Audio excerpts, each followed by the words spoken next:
a ver aquí. Ahí ya ven la pantalla.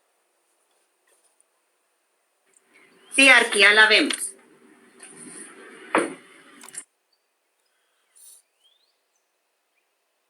Muy bien. Entonces, un poquito vamos a platicar de fenómenos que son el urbanismo.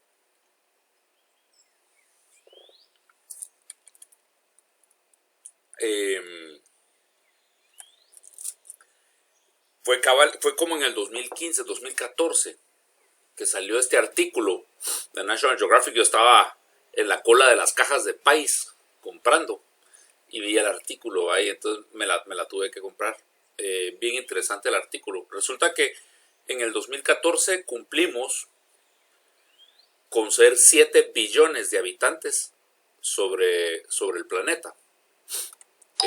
La humanidad pasó a ser de 7 billones.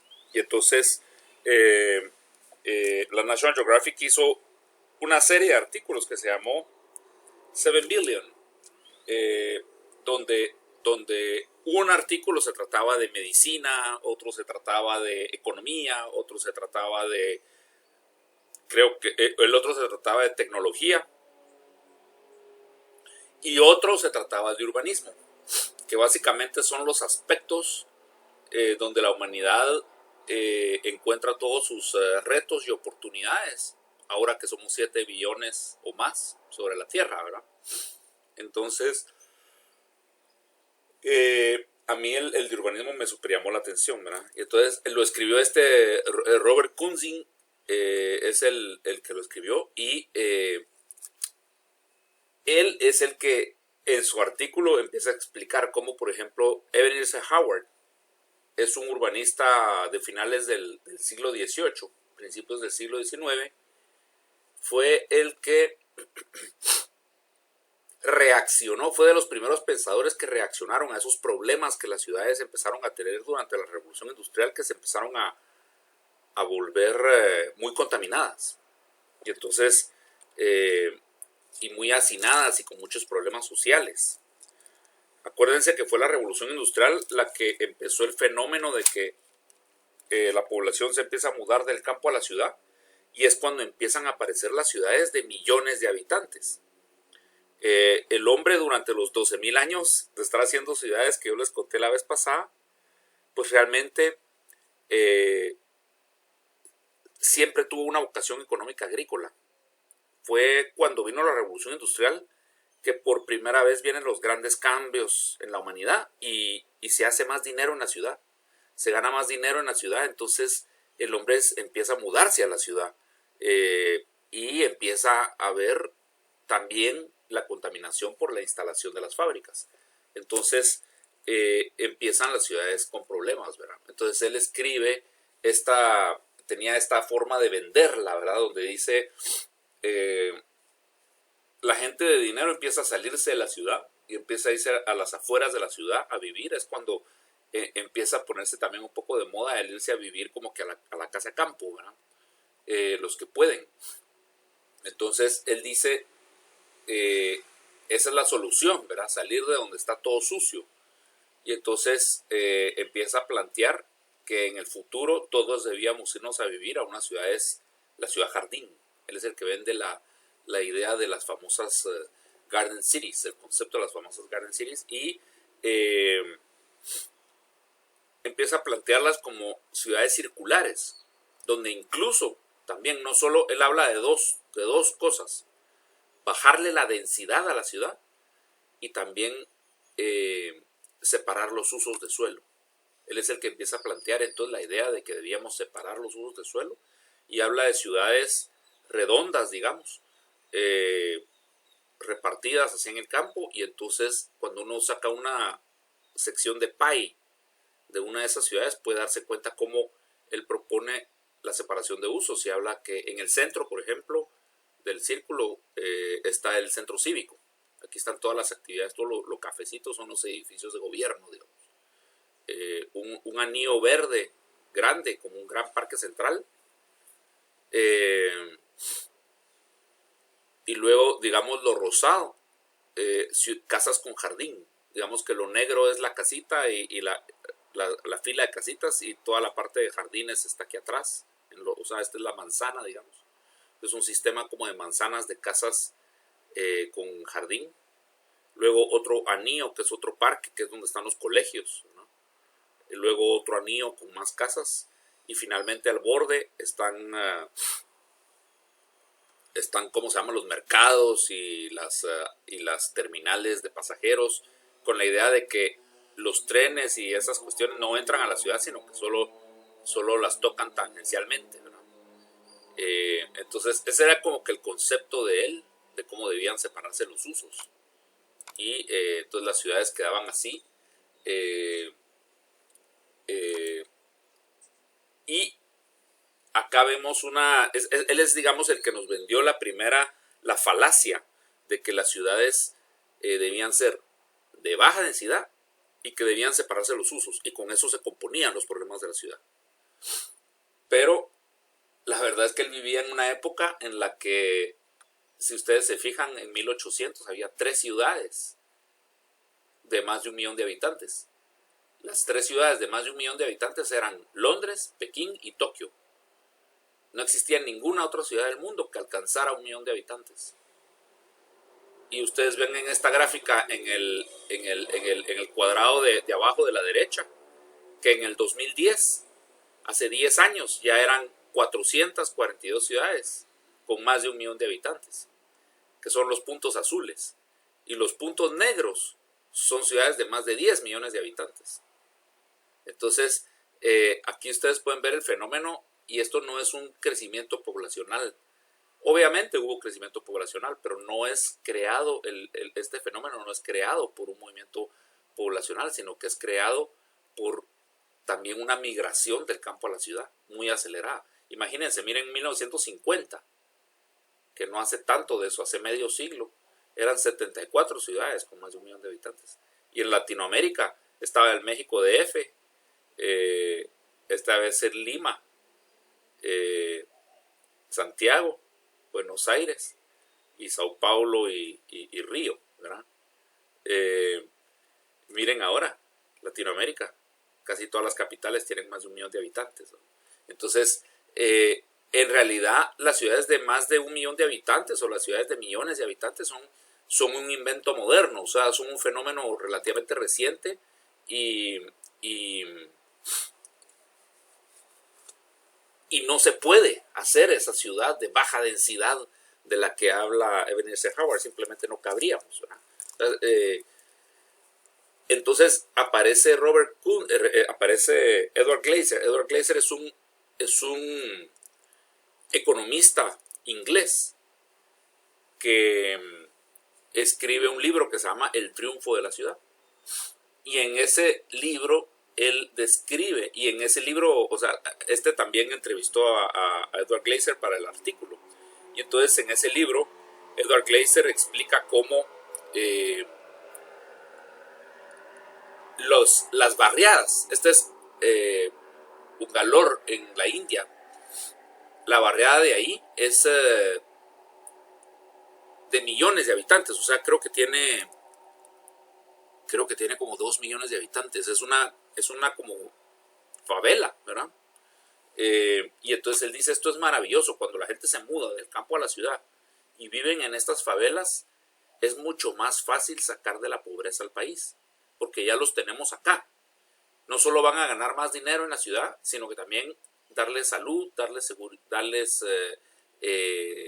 educación es más fácil, porque es más fácil hacer aquí escuelas y hospitalitos que irlos a hacer regados por todas las montañas, ¿verdad? Es decir, llevar medicinas al último puesto de salud, digamos.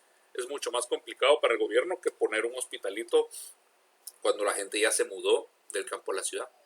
Entonces, ese fenómeno de que la gente se mude del campo a la ciudad no debemos evitarlo, no debemos batallarlo, sino que debemos aprovecharlo, ¿verdad? Este es Edward Glaeser.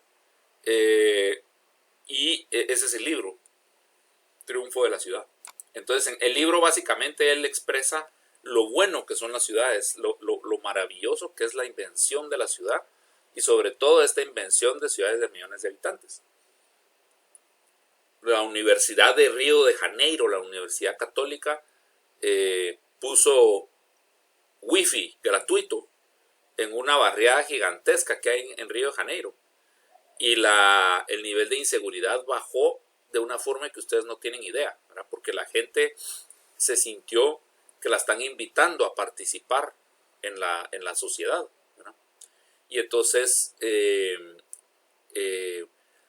se pasan las tardes, en vez de pasarse las tardes organizándose en maras, se pasan las tardes metidos en internet aprendiendo cosas en YouTube, ¿verdad? Aprendiendo cursos de esto y de lo otro, y se han vuelto emprendedores, ¿verdad? Y entonces solo el poder empezar a disfrutar de la tecnología los empieza a sacar de la violencia, ¿verdad?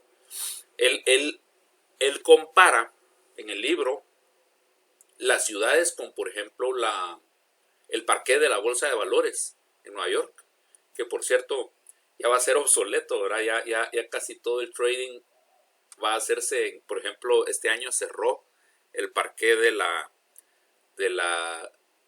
Chicago Board of Auctions, donde se venden las opciones sobre las acciones. Antes era también un parqué así habitado, ahora es todo electrónico, pero digamos que el parqué de la Bolsa de Valores, ustedes aquí pueden ver a multimillonarios que se bajan de los penthouses de sus oficinas, se uniforman y se van a parar ahí incómodos, digamos, a correr y a pasar penas en el parqué, comprando y vendiendo acciones, pero ganan mucho dinero porque tienen la información a primera mano, ¿verdad? Entonces, eso es lo que pasa con la ciudad.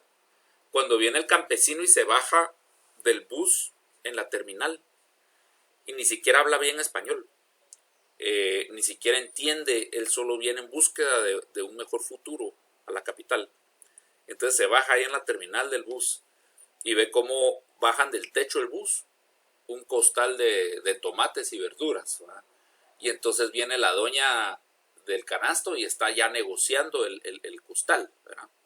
Entonces coge el costal de tomate, se sienta en su canasto y él la ve como a las 4 de la mañana, de 4 a 6 de la mañana le está vendiendo tomate y todo eso a gente de, no sé, de depósitos, de supermercados, de algunos restaurantes que haga comprar.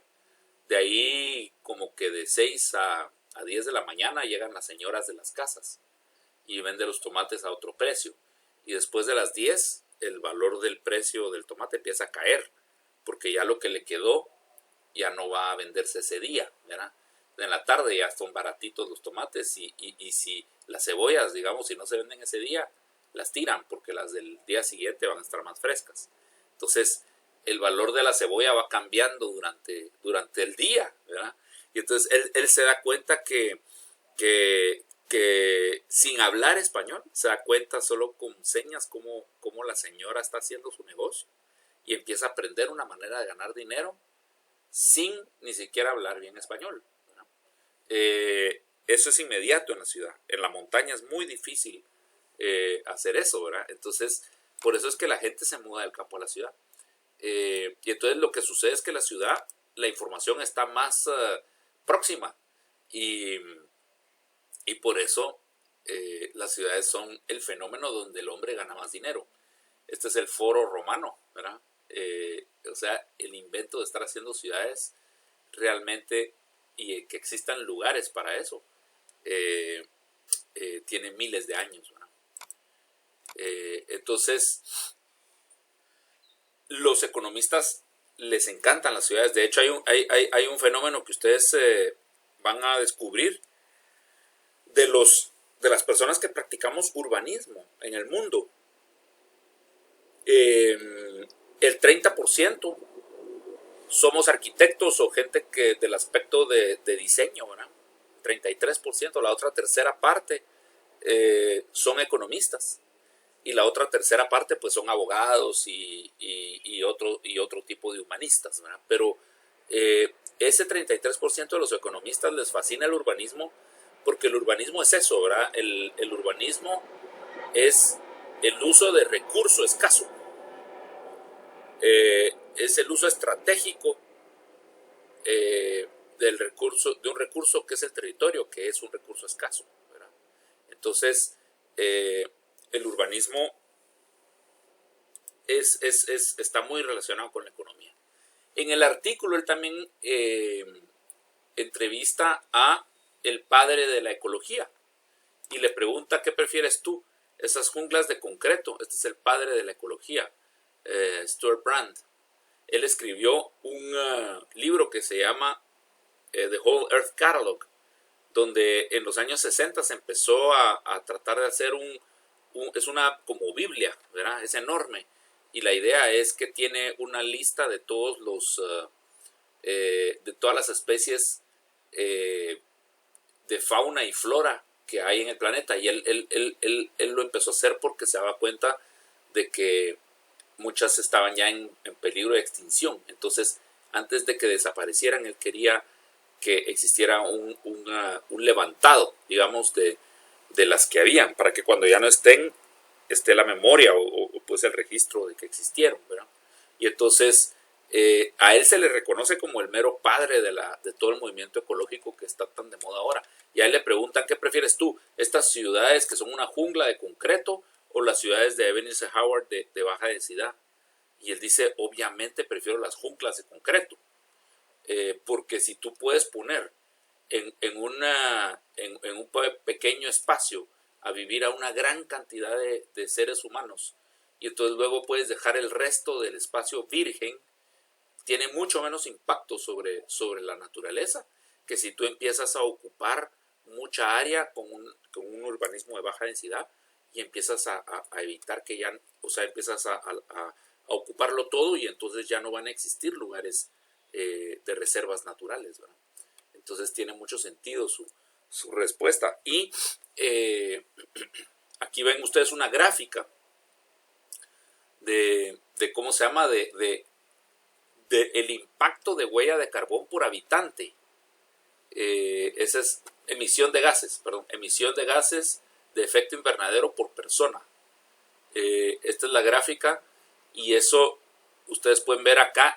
Aquí analizan la ciudad principal de un país y el resto del país, digamos, qué tan ecológica es la Pekín versus el resto de China. Y entonces en el caso de China sí podemos ver que Pekín es poco ecológico, o sea, tiene bastante impacto, digamos, en términos de emisión de gases por persona. El resto de China es bastante más ecológico.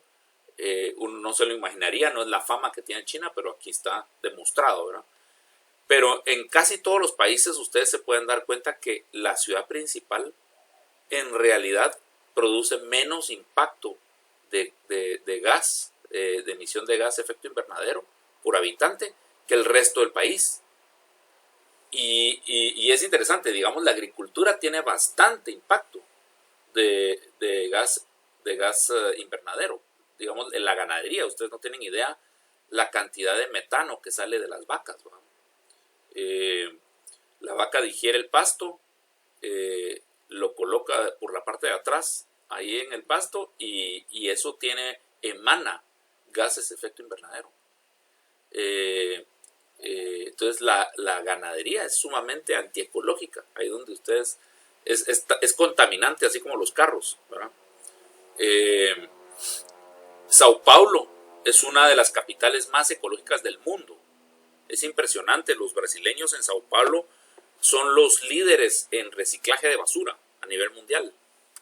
Pero ven, por ejemplo, Ciudad del Cabo es más ecológica que Sudáfrica, Madrid es más ecológico que España, Seúl es más ecológico que Corea del Sur, Stuttgart se invierte otra vez. Stuttgart es una ciudad alemana, la ciudad industrial, donde están casi todas las fábricas y todo eso.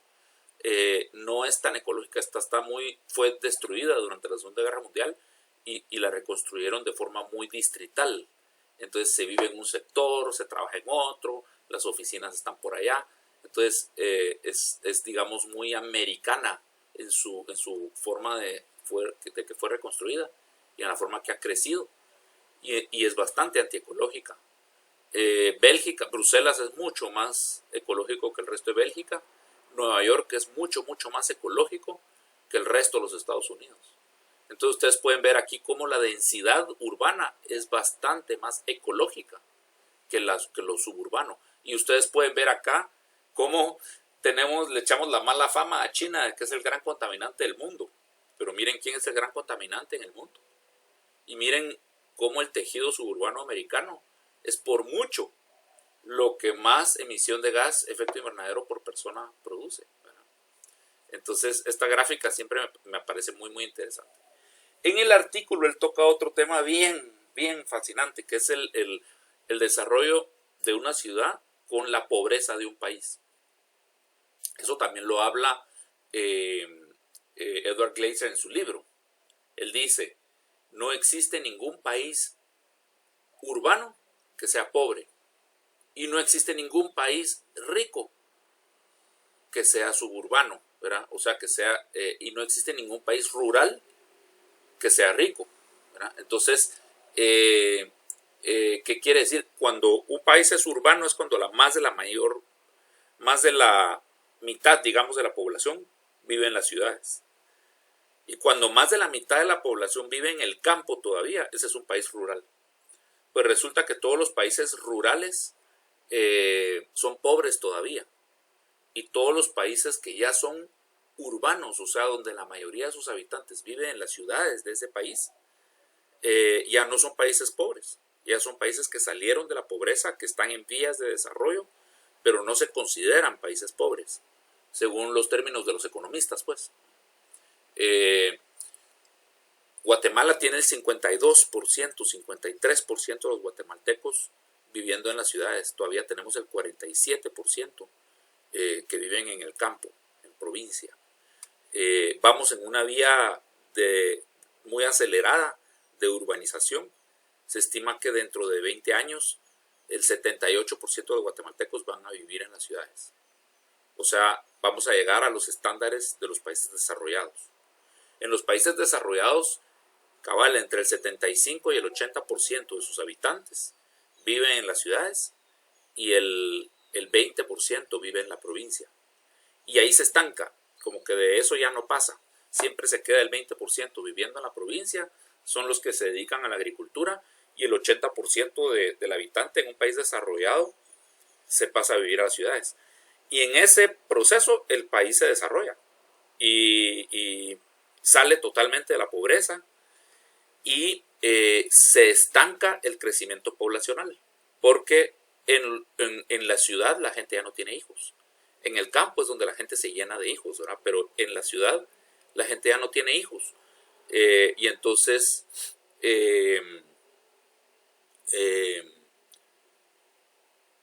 se detiene esa explosión poblacional. Entonces, eso de que dicen de que vamos a estallar el mundo, de que vamos a sobrecargarlo, el mundo ya no nos va a soportar, no es cierto. Estamos en el último tramo, digamos, del proceso de desarrollo de la humanidad.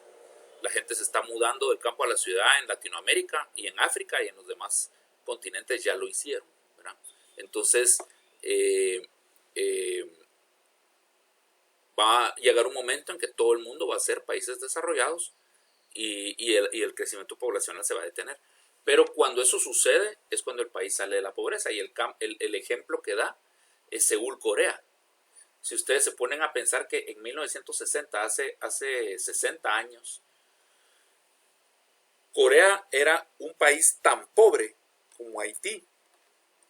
Cuando se terminó la guerra de Corea, que quedó dividida en Corea del Norte y Corea del Sur, Corea entera era tan pobre como Haití es hoy, ¿verdad? Hoy Haití es el país que lleva la cola en el mundo, es el peorcito país de todo el mundo, ¿verdad? Pues así de malo era Corea. Y el dictador de derecha que quedó gobernando Corea del Sur dijo: voy a industrializar el país y con eso lo voy a sacar de la pobreza. Y entonces se puso a hacer grandes empresas público-privadas, grandes consorcios industriales en Seúl. Es el origen de Kia, Motors y de Kia en realidad es un astillero, es el fabricante de barcos más grande del mundo, de barcos mercantes. Y entonces es un gigantesco astillero. Y así comenzó y luego sacó la división de Kia Motors para hacer carros y Hyundai y electrodomésticos. Y entonces el origen de la industria en Corea es eso, ¿verdad? El final de la guerra de Corea y la ayuda a los Estados Unidos a Corea del Sur. Y entonces empieza a crecer Seúl bastante rápido. Y esa es la foto que ustedes ven en la izquierda. La gente se empieza a mudar a Seúl. Y Seúl tenía un tejido urbano así bastante medieval, de terrenitos chiquititos y toda torcida la ciudad. Y entonces empieza a densificarse. Y llegó a tener todo Seúl unos 6, 8 pisos de alto, ¿verdad? Pero así todo desordenado.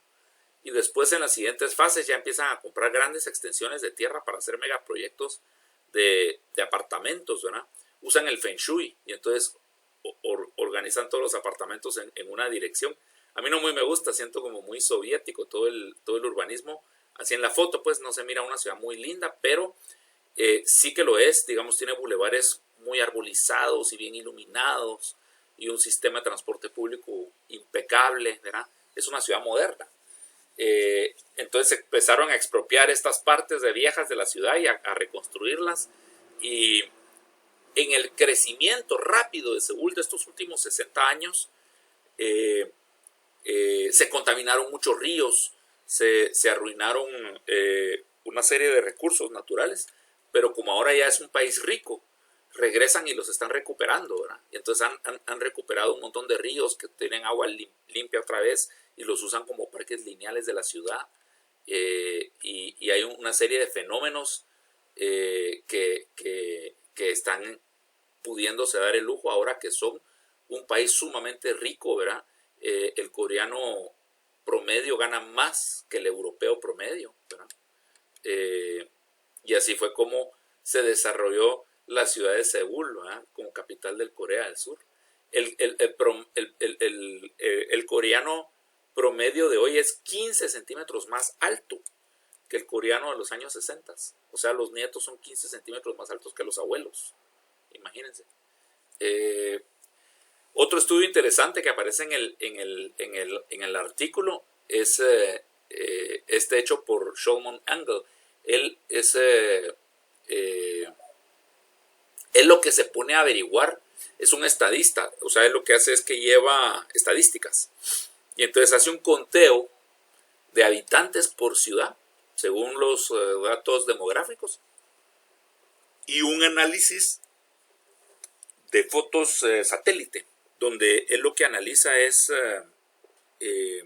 cuánto ha crecido la mancha urbana versus cuánto ha crecido la población en las ciudades. Y se da cuenta de que la población no crece tan rápido como crece la mancha urbana. Y es un fenómeno interesante. Lo que pasa es que cuando nos mudamos del campo a la ciudad y ya no tenemos hijos, somos familias de menos miembros. Pero de todos modos, cada familia necesita una casa. Entonces, digamos, aunque sea un apartamento. Entonces, hay gente soltera que vive en su apartamento de soltero, pero tiene un dormitorio, una sala, un comedor, una cocina, ¿verdad? Un baño. En cambio, si viviéramos todos en un apartamento, en una familia de 4 personas, tendríamos 2 o 3 dormitorios, pero tendríamos solo una sala, una cocina y probablemente un baño, ¿verdad? Entonces hay partes de la casa que se pueden compartir cuando hay más habitantes por familia. Y hay partes de la casa que ya no se pueden compartir cuando la persona vive sola, ¿verdad? Entonces, cuando en los países desarrollados la gente se pasa a vivir a las ciudades, muchas veces ya ni se casan, ¿verdad? Es decir, se ve mucho soltero, se ven muchas parejas que no tienen hijos. Entonces, son pocos habitantes por unidad habitacional. Entonces, se necesitan más metros cuadrados construidos para albergar a menos habitantes. O sea, ese sí es un fenómeno contrario, digamos, que generan las ciudades. Entonces va a haber que hacer más productos de bienes raíces para cuando la ciudad se va mudando del campo a la ciudad, ¿verdad? Entonces ese es un fenómeno que él observa. Y también pues habla con los padres del urbanismo, ¿verdad? Y dicen cuál es el fenómeno para que estas ciudades de millones de habitantes la gente sea feliz, ¿verdad? Y entonces un ingrediente que es básico, que es totalmente necesario, son los famosos grandes parques urbanos, ¿verdad? La gente necesita tener un lugar para ir a un lugar de esparcimiento adentro de la ciudad, o por lo menos muy muy cerca, ¿verdad? Y entonces acá en Guatemala pues tenemos la suerte de tener el parque lineal de la Avenida Reforma y Avenida de las Américas. No es suficiente. Cuando él habla de un parque urbano, realmente se refiere a un parque como el Central Park de Nueva York, o el Hyde Park de Londres, o el Sydney Harbour Park en Sydney, ¿verdad? Parques enormes, como de verdad, para que toda la población de la ciudad pudiera llegar ahí en un momento dado y estar perderse un poquito de la ciudad. En Central Park, ustedes se van a meter a Central Park de Nueva York, y hay partes del parque donde no se miran los edificios de alrededor. En Tokio también hay parques donde ustedes están caminando entre una jungla de concreto y en eso se empiezan a meter al parque, y cuando sienten que están en un bosque total, lejos de la ciudad, ni se imaginan que están en la ciudad. Entonces, por ejemplo, la Reserva Cayalá, ahí en el barranco de Reserva Cayalá, esos lugares donde uno se pueda esconder de la ciudad, pero que estén accesibles, abiertos al público, ¿verdad? Eso es un ingrediente súper importante. Este es Enrique Peñalosa, es el alcalde de Bogotá, exalcalde de Bogotá, fue alcalde hasta el año pasado, pero también había sido alcalde de 1998 al 2001. Él reinventó Bogotá, a él se le reconoce en Latinoamérica como el inventor de la ciudad incluyente. Y él básicamente lo que habla es el famoso BRT. Él dice, él ni siquiera es el inventor de la idea, él la vio en Curitiba, la inventaron en Curitiba y a él le encantó el hacer un carril auxiliar, un carril exclusivo para hacer los buses de Transmetro y modificar los buses para que tuvieran las puertas elevadas al nivel de la plataforma, y entonces hacer estaciones donde la gente paga el ticket para entrar a la estación, no paga el ticket al subirse al bus, sino que paga el ticket para entrar a la estación es elevada al nivel de la plataforma del bus, y el bus tiene varias puertas, y entonces cuando para, se abren todas las puertas, se baja un montón de gente del bus, se sube un montón de gente al bus, se cierran las puertas y el bus sigue. Entonces, al hacer esa combinación de esos tres elementos, se está emulando el funcionamiento de un sistema de metro. Pero es mucho más barato construirlo, ¿verdad? El sistema Transmetro mueve el 90% de la gente que podría mover un metro, pero cuesta el 10% por kilómetro instalarlo y el 10% por kilómetro operarlo, que si construyéramos un metro en la ciudad de Guatemala. Y además, la gente va en el bus mirando hacia afuera, mirando hacia la ciudad, no van metidos en un túnel oscuro, ¿verdad? Sino que van viendo la ciudad, van viendo el urbanismo, saben por qué parte de la ciudad van totalmente orientados todo el tiempo. En un metro uno tiene que ir leyendo por qué estación voy, ¿verdad? Y va uno en realidad con una cierta ansiedad y un cierto encierro. Es un viaje largo en un elevador, si ustedes lo quieren ver así, ¿verdad? No es tan agradable si lo pensamos, andar en metro. Es conveniente quizá, pero no es tan agradable, ¿verdad? Entonces, es lo que dice, no, con un sistema de BRTs podemos, en nuestras ciudades latinoamericanas, podemos hacer muchos más kilómetros de un sistema de transporte público eficiente que si nos ponemos a instalar metros, ¿verdad? Y entonces ese es el origen de los famosos sistemas de BRT. BRT es Bus Rapid Transit. Ha resultado tan exitoso que muchas ciudades grandes de países desarrollados empezaron a extender su servicio de transporte público con BRTs en vez de continuar agrandando sus redes de sistema metro, ¿verdad? Entonces ya se miran BRTs en ciudades de Estados Unidos.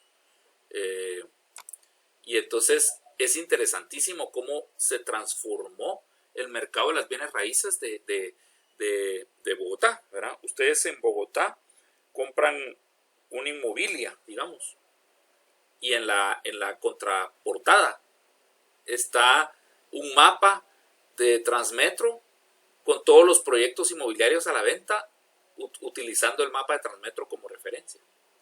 Y hay un anuncio que aparece ahí. Yo me metí en internet a buscar un anuncio solo por curiosidad, y efectivamente aparece un anuncio. Ahora lo saqué de ahí y saqué la redacción.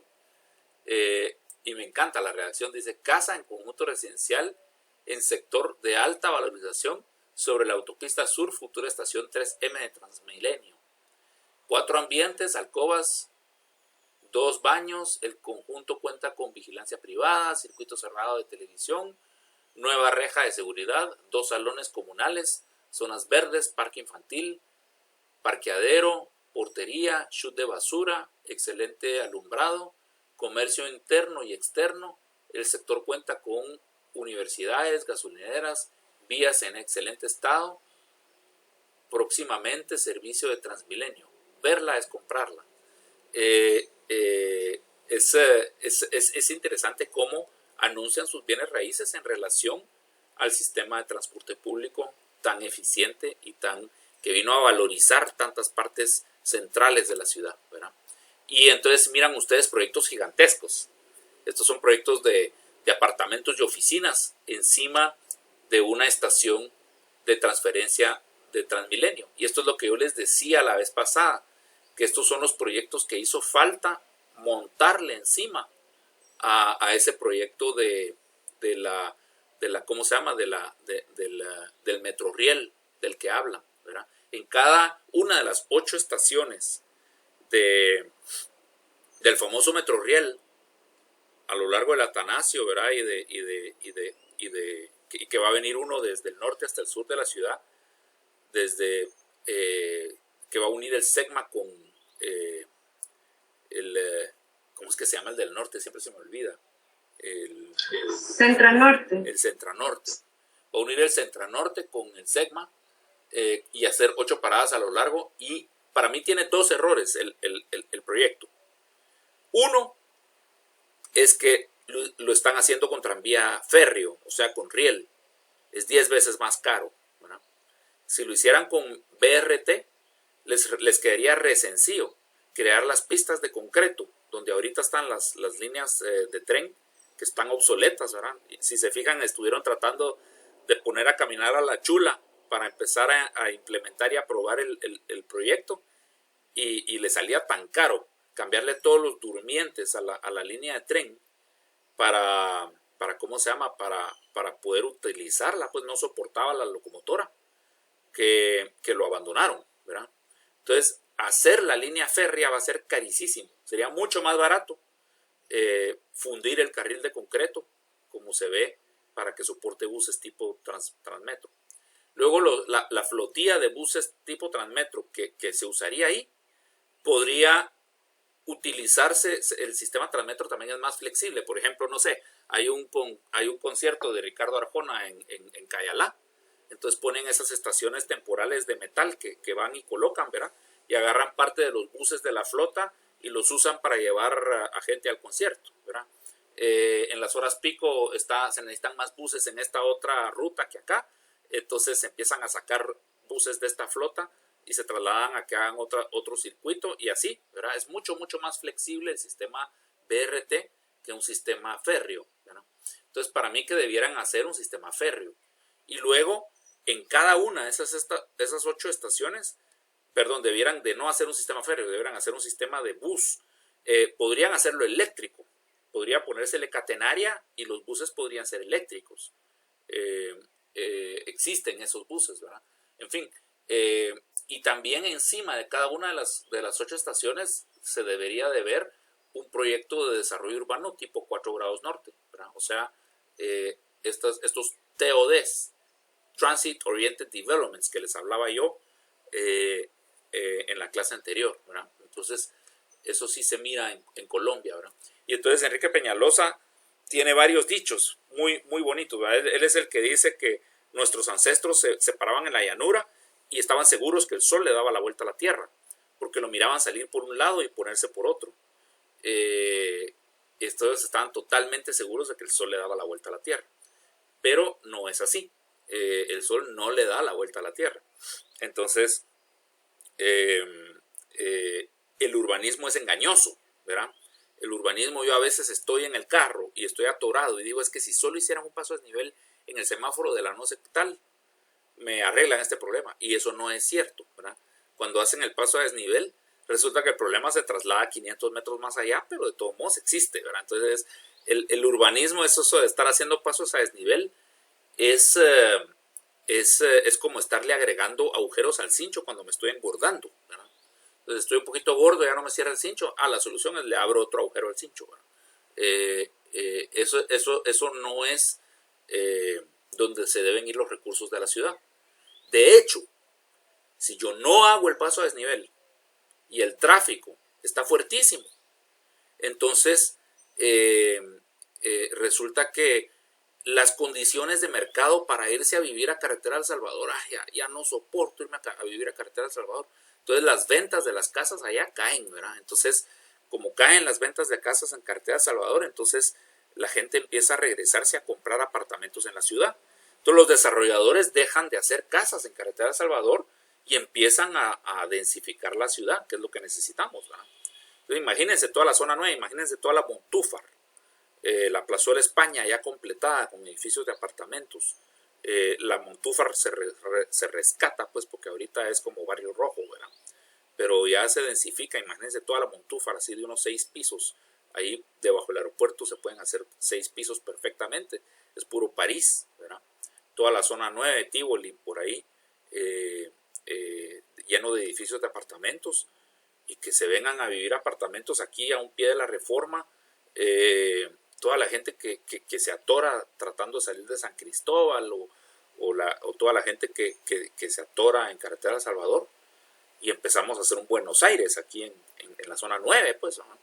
El urbanismo está listo, está esperando para que lo aprovechemos mejor, ¿verdad? Ahí están las calles con bonitas banquetas, están bien construidas con concreto, aquí sí hay colectores, todo está listo para que densifiquemos la ciudad. Entonces, ¿para qué hacer pasos a desnivel para seguir mandando a la gente a los municipios vecinos, ¿verdad? Entonces, ese es un poquito donde el urbanismo, la solución está oculta, ¿verdad? No es la aparente, no es la primera que se nos ocurre. Si lo pensamos más, tal vez si hacemos completamente lo contrario, sería mejor, ¿verdad? Entonces, eso es lo que él dice con que nuestros ancestros estaban en la llanura y estaban seguros que el sol le daba la vuelta a la tierra. Pero si lo pensamos más, tal vez es al revés, la verdad, ¿no? Entonces, ese es un dicho muy famoso que tiene él. Pero también dice que le hacemos las ciudades latinoamericanas dedicadas al automóvil. Son ciudades para el varón de clase media. Es lo que él dice. Son ciudades que no son incluyentes porque son principalmente para el hombre y principalmente para el hombre de clase media. Es decir, yo voy en mi camionetona Toyota, ¿verdad? En el semáforo. Les cuento que a mí, yo no tengo polarizados los vidrios. Tengo 13 años de tener la camioneta. Jamás me han robado el celular. Jamás me han asaltado en el carro. Porque mi carro, así con llantonas y carro masculino, digamos, no les llama la atención. Pero a casi todas mis amigas que andan en su carrito japonés chiquito, ¿verdad?, las han asaltado, aunque tengan polarizado su vidrio. Entonces el hombre está más seguro en esta ciudad. Primero van a asaltar a la mujer, ¿verdad? Ella va en segundo plano en esta ciudad. Y luego que solo los que tenemos carro nos podemos defender en esta ciudad, ¿verdad? La gente pobre, los viejitos, los niños, están desamparados en esta ciudad. La gente pobre se tiene que pelear con un sistema desordenado de buses extraurbanos y caótico, digamos, inseguro, de buses urbanos muy defectuosos, ¿verdad? Entonces, esas no son ciudades incluyentes.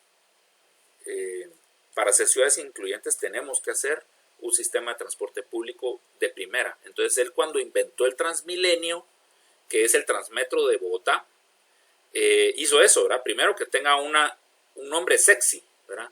Transmilenio. Y luego que tenga buses marca Mercedes-Benz. Él quiere que el pobre ande en Mercedes-Benz. Y quiere un sistema de transporte público con un diseño bien moderno, bien chilero de estaciones. Porque él quiere que los ricos se bajen del carro y usen el transporte público, que es lo que se hace en los países desarrollados. Un país desarrollado, dice él, un país desarrollado no es donde el pobre anda en su carro propio. Un país desarrollado es donde el rico anda en transporte público. Entonces él quiere un sistema marca Mercedes-Benz de Transmilenio en Bogotá, porque él sí mira un día en que todas las clases sociales se suban al Transmilenio y anden en bus, que es lo que uno hace en Londres, es lo que uno hace en Nueva York, es lo que uno hace en Madrid, es lo que uno de verdad hace en los países desarrollados, ¿verdad? En Londres, el millonario de la bolsa de valores se baja de su penthouse del edificio de oficinas y se sube al metro y se va a los lugares caros de la ciudad donde están sus apartamentos, y van en el mismo vagón del metro que el vagabundo, y eso no hay problema. Y cuando uno viaja a esas ciudades, efectivamente uno usa el transporte público, ¿verdad? Y uno no quiere tener carro en Nueva York. Entonces, entre taxis y metro, uno se mueve por toda la ciudad y va a la ópera, y va a los teatros, y va a Macy's, y va a la Quinta Avenida, ¿verdad? Y va a los lugares chileros, todo en transporte público, ¿vale? Entonces, efectivamente, un país desarrollado no es donde el pobre anda en carro particular, sino que donde el rico anda en transporte público. Y entonces, esas son como que los dichos importantes de Enrique Peñalosa.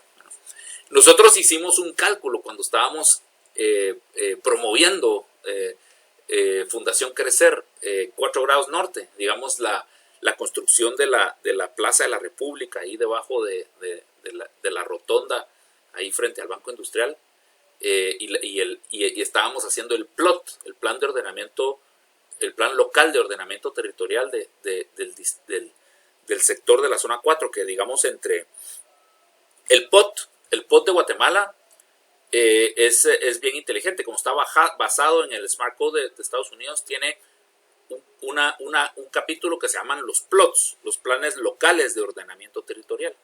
Entonces, digamos, el POT rige en todo el municipio, ¿verdad? G5 a G0, y este es el mapa POT. Entonces, aquí es G5, y aquí es G0, y aquí es G3, y aquí es G4, y en un G5 ustedes pueden construir tanto, y estos son los retiros laterales a partir de tal altura, y este es, digamos, el alineamiento con la fachada, etcétera. Entonces, rigen el POT rige esas ¿cómo se llama? Esos parámetros en todo el municipio.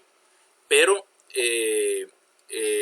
vienen y dicen, espérenme que hay un tractor trabajando aquí enfrente, voy a cerrar la puerta porque está entrando mucha bulla.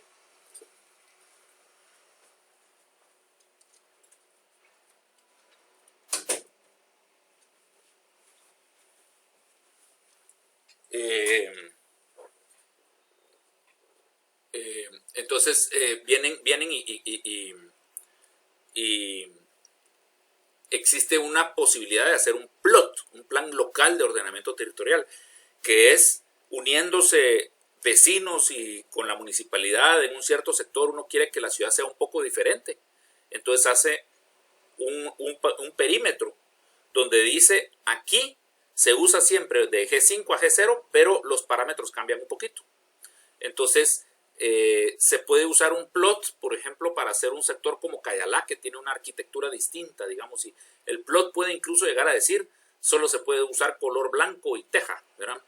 El PLOT puede llegar a ser tan específico que hasta rige el estilo arquitectónico, o se puede dejar más libre, ¿verdad? Pero lo que logramos hacer en 4 grados norte fue negociar con la MUNI que pudieran los edificios no tener estacionamiento. Y el argumento era, miren, los terrenos son triangulares, son chiquititos, porque así fue hecha la zona 4. entonces no caben los edificios que pide el POT y no caben los sótanos para hacer la cantidad de parqueos que hay que meterle a los edificios para poder densificar la zona 4. Entonces necesitamos que cambie un poquito las reglas en este pedazo, ¿verdad? Entonces trabajamos como, no sé, fueron como 8 sesiones con gente de planificación de la MUNI y redactamos el plot del Cantón Exposición. Hasta el momento solo se han hecho, creo que 2 plots en toda la ciudad de Guatemala. El único con el que yo estoy familiarizado es con el de Cantón Exposición, porque fui partícipe en la creación. Y entonces ahí se pueden hacer edificios de apartamentos sin estacionamiento. Y por eso ustedes han visto que se han hecho. De hecho, 2 edificios de apartamentos ya se han hecho ahí que no tienen sótanos y no tienen estacionamiento. Y los apartamentos se vendieron bien. O sea, hay gente que sí dice, ok, yo me voy a comprar un apartamento de 30 metros cuadrados y no necesito los otros 30 metros cuadrados para guardar mi carro, ¿va? Solo quiero 30, ¿verdad? Y entonces le sale a la mitad casi el apartamento que si el apartamento viniera con parqueo, ¿verdad? Entonces, además hay proyectos donde sí caben sótanos porque hay terrenos más grandes y en esos sótanos se pueden alquilar parqueos para los que no tengan parqueo. Pero en realidad, cuando ustedes miran ciudades como Nueva York, como Tokio, son ciudades que no tienen garajes, no tienen carros. Obviamente tienen carros, ¿verdad? Pero cuando ustedes comparan la cantidad de metros cuadrados que tienen para las personas en oficinas y apartamentos versus metros cuadrados para los carros, prácticamente no tienen, ¿verdad? Es decir, casi no hay sótano, casi no hay áreas de parqueo. Son ciudades de transporte público y muy peatonales y de un uso de suelo muy mixto. Entonces la gente encuentra dónde trabajar y dónde vivir a unas cuantas cuadras, ¿verdad? Porque hay ofertas de apartamentos y oficinas por todos lados de la ciudad. Entonces, no es que yo trabajo en la zona 10 y vivo en Misco, ¿verdad? Y entonces sí necesito estacionamiento en la zona 10 y estacionamiento en el complejo de apartamentos, ¿verdad? Pero si yo ya vivo en una ciudad de uso mixto constante, se deja de necesitar el carro y eso se suple con un buen transporte público. Entonces son ciudades donde la gente no tiene carro y no quiere carro. Nosotros hacíamos un conteo entonces de cuánto era, por ejemplo, vivir en Villanueva. Y esto sacamos medí las distancias en Google Earth, ¿no? Venir, digamos, de Misco, de por ahí por Minerva, ¿verdad? Finales de la San Juan, hasta el Trébol. Usamos el Trébol como digamos, como promedio de destino, porque unos pues van a agarrar hacia las zonas 11 y 12, otros van a agarrar hacia el centro cívico, otros van a llegar a la zona 10, pero digamos que usemos el Trébol como promedio de destino y salgamos también del Parque Central de Villanueva. Unos vienen de más lejos, pero imaginemos que el origen es el Parque Central de Villanueva, o Santa Clara, digamos, este es donde está el centro comercial de Santa Clara, y nos venimos por la CA9 al Trébol. Entonces, eso nos da viajes ¿cómo se llama? De Villanueva, casi 12 kilómetros de distancia. Salida San Juan Zacatepeques, 10.6 kilómetros de distancia. Entonces, digamos, viniendo de Villanueva, un automóvil de 50,000 quetzales. De 50,000 quetzales, tal vez ya es un carrito rodado que tiene unos 120,000 kilómetros. Y entonces va a vivir otros 120,000 kilómetros y de ahí sí ya va a tronar, ¿no? Entonces, lo tenemos que depreciar en 120,000 kilómetros.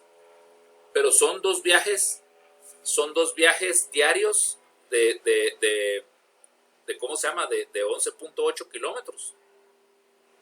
Entonces está caminando, digamos, 11.8 kilómetros en la avenida y 11.8 kilómetros en el regreso.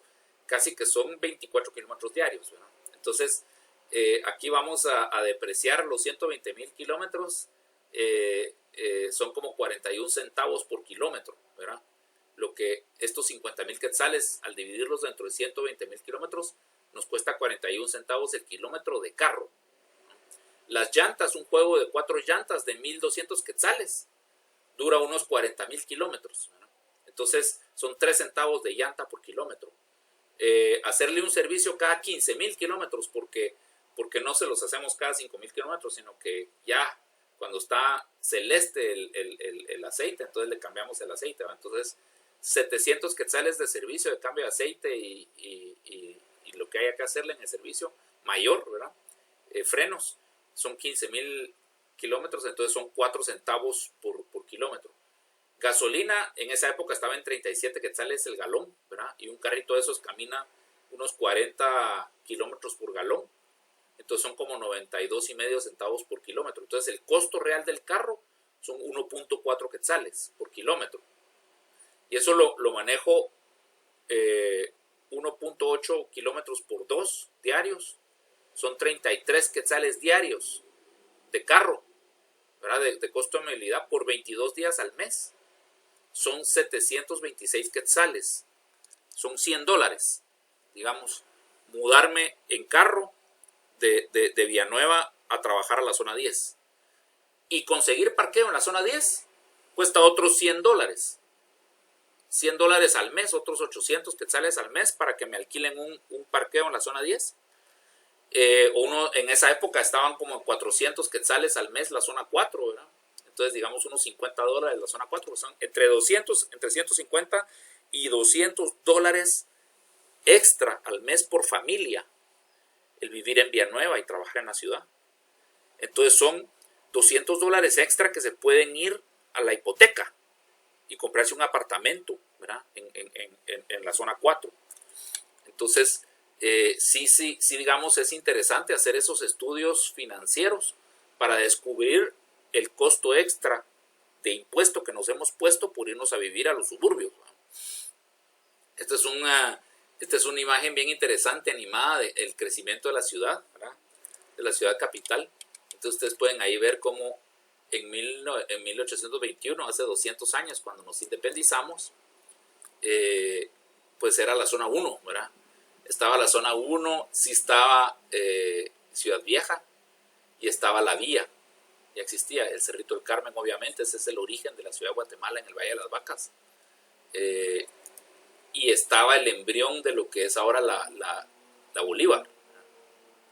Esas eran las poblaciones que estaban en el Valle de las Vacas. Para finales del siglo XIX ya había crecido y ahí se va creciendo. En los años 60, lo amarillo era la ciudad, pues ya eran la Avenida de las Américas, ya existía en los años 60. En los años 70 es cuando se empieza a ir, digamos, hacia la San Juan y la Roosevelt. Vista Hermosa es de los años 70. En los años 80 es cuando ya nos empezamos a ir a Petapa y Villanueva.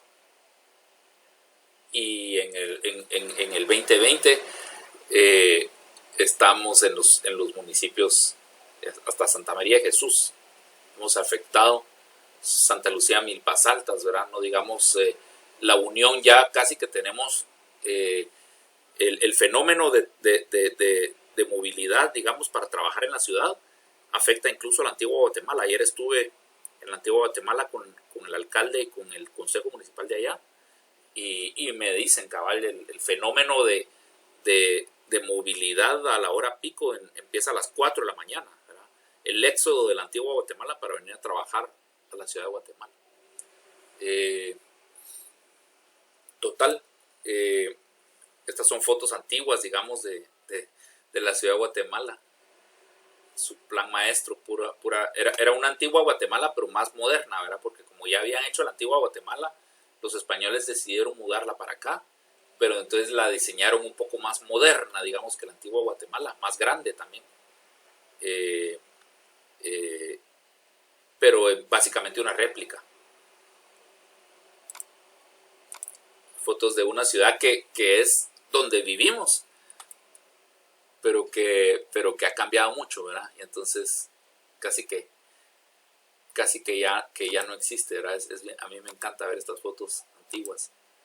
Entonces esas les van a quedar ahí en la presentación para que las vayan disfrutando. Pero el problema es esto, ¿verdad? El problema es los edge cities, esas ciudades que según nosotros estamos construyendo en los bordes, ¿verdad? La carretera de El Salvador, ¿verdad? Trabajar en zonas de riesgo, construir con calles que terminan en cul-de-sac y ya no conectan, ¿verdad? Este es un fenómeno interesante como las majadas, estas las majadas, entra dentro de un circuito de circunvalación y de ¿cómo se llama? Perdón, de interconexión del anillo periférico, ¿verdad? Entonces es un proyecto privado, pero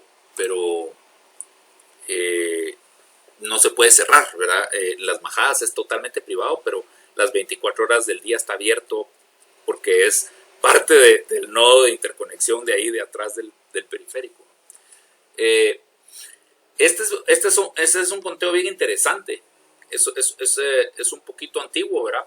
Pero tiene, digamos, un conteo de habitantes por municipio y por departamento y por el municipio de Guatemala. Entonces podemos ver cómo el municipio de Guatemala constantemente ha capturado habitantes. Pero el departamento de Guatemala ha capturado más, ¿verdad? Se acelera el crecimiento del departamento de Guatemala versus el municipio de Guatemala. ¿Esto qué quiere decir? Que muchos de los habitantes no están viniendo al municipio de Guatemala, sino que a Misco, a Santa Catarina Pinula, a Villanueva, a Petapa, digamos, a los municipios vecinos, a Chinautla, pero viven en la ciudad metropolitana. Lo que pasa es que viven en los municipios aledaños. Entonces, ese es un poquito como que el fenómeno, ¿verdad? Claro, ¿verdad? De que no tenemos una ciudad de uso mixto. Estamos haciendo una ciudad donde en teoría solo se trabaja, ¿verdad? La densidad promedio actual de la ciudad de Guatemala en realidad sigue siendo muy baja, ¿verdad? Es una densidad de 57 habitantes por hectárea. Y aquí están por zona. Entonces ustedes se pueden dar cuenta como la zona 19 es la zona más densa con 242 habitantes por hectárea. La zona 21, 134 habitantes por hectárea, ¿verdad? Pero digamos la zona 14. ¿Dónde está la zona 14? Aquí está. 36 habitantes por hectárea. Ustedes ven un mar de edificios de apartamentos, como si fuera un Nueva York en la zona 14, pero cuando lo ven desde foto aérea se dan cuenta que en realidad están salpicados. Cuando lo ven así horizontal ven la pared de edificios de apartamentos, pero cuando lo ven desde foto aérea se dan cuenta que no están pegados, que están separados y que todavía quedan muchos chalets, ¿verdad? Entre un edificio y otro donde vive muy poca gente, ¿verdad? Porque ya se fueron los hijos, ya solo está la abuelita con la muchacha de toda la vida y solo ellas dos viven en la casona, ¿no? Entonces todavía es una zona que tiene relativamente pocos habitantes por hectárea.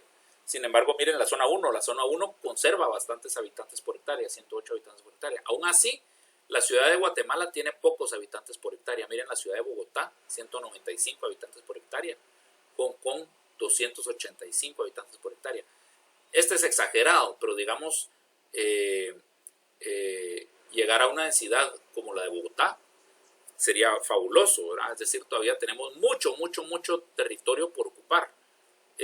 Yo siempre volteo a ver la zona 9, pues digamos, imagínense entre la Liberación y el Parque La Industria, y entre la Castellana y la Avenida Reforma, todo lo que se podría hacer ahí, y lo lindo que sería una ciudad como de unos 6 pisos de altura, un puro Buenos Aires, lleno de restaurantes abajo y supermercados por todas partes, y bien alumbradas las calles. Imagínense una Montúfar llegando a la Plazuela España, todo así de 6 pisos de alto, ¿verdad?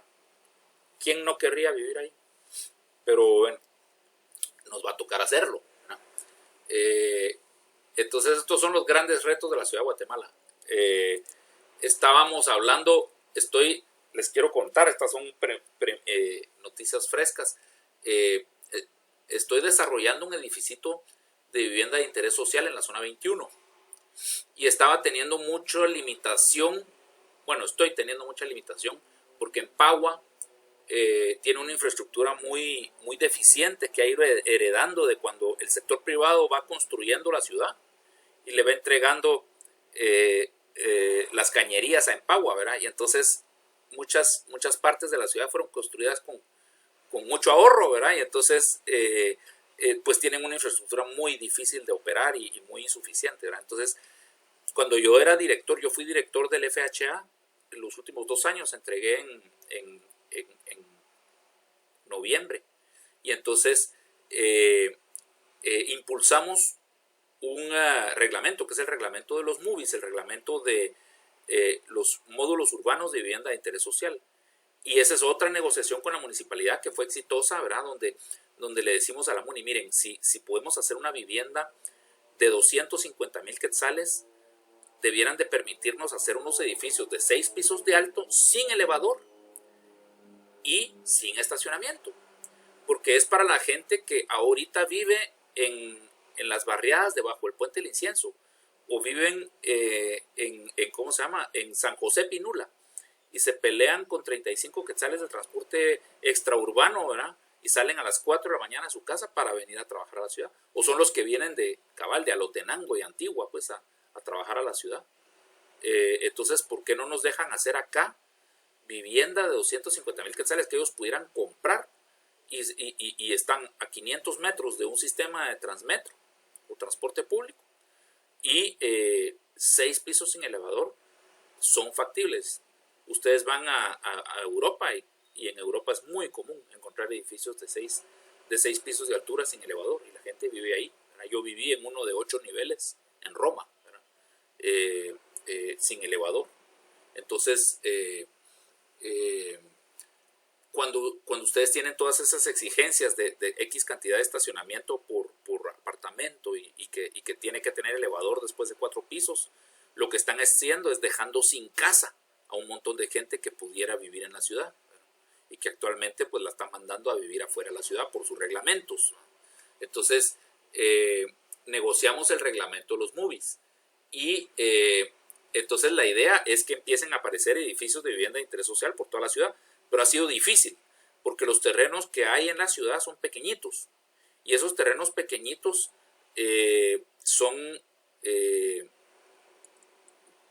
solo se pueden hacer proyectos pequeñitos de pocas unidades, y con un proyecto de pocas unidades no se justifica el construir un pozo. Para empezar, es muy caro construir el pozo, y luego es muy caro mantenerlo. Entonces uno les deja a ellos como habitantes un pozo, les deja un gran problema, porque no son capaces luego de con una cuota de condominio hacer una cooperacha para poder reparar el pozo cuando el pozo se descompone, ¿verdad? Entonces,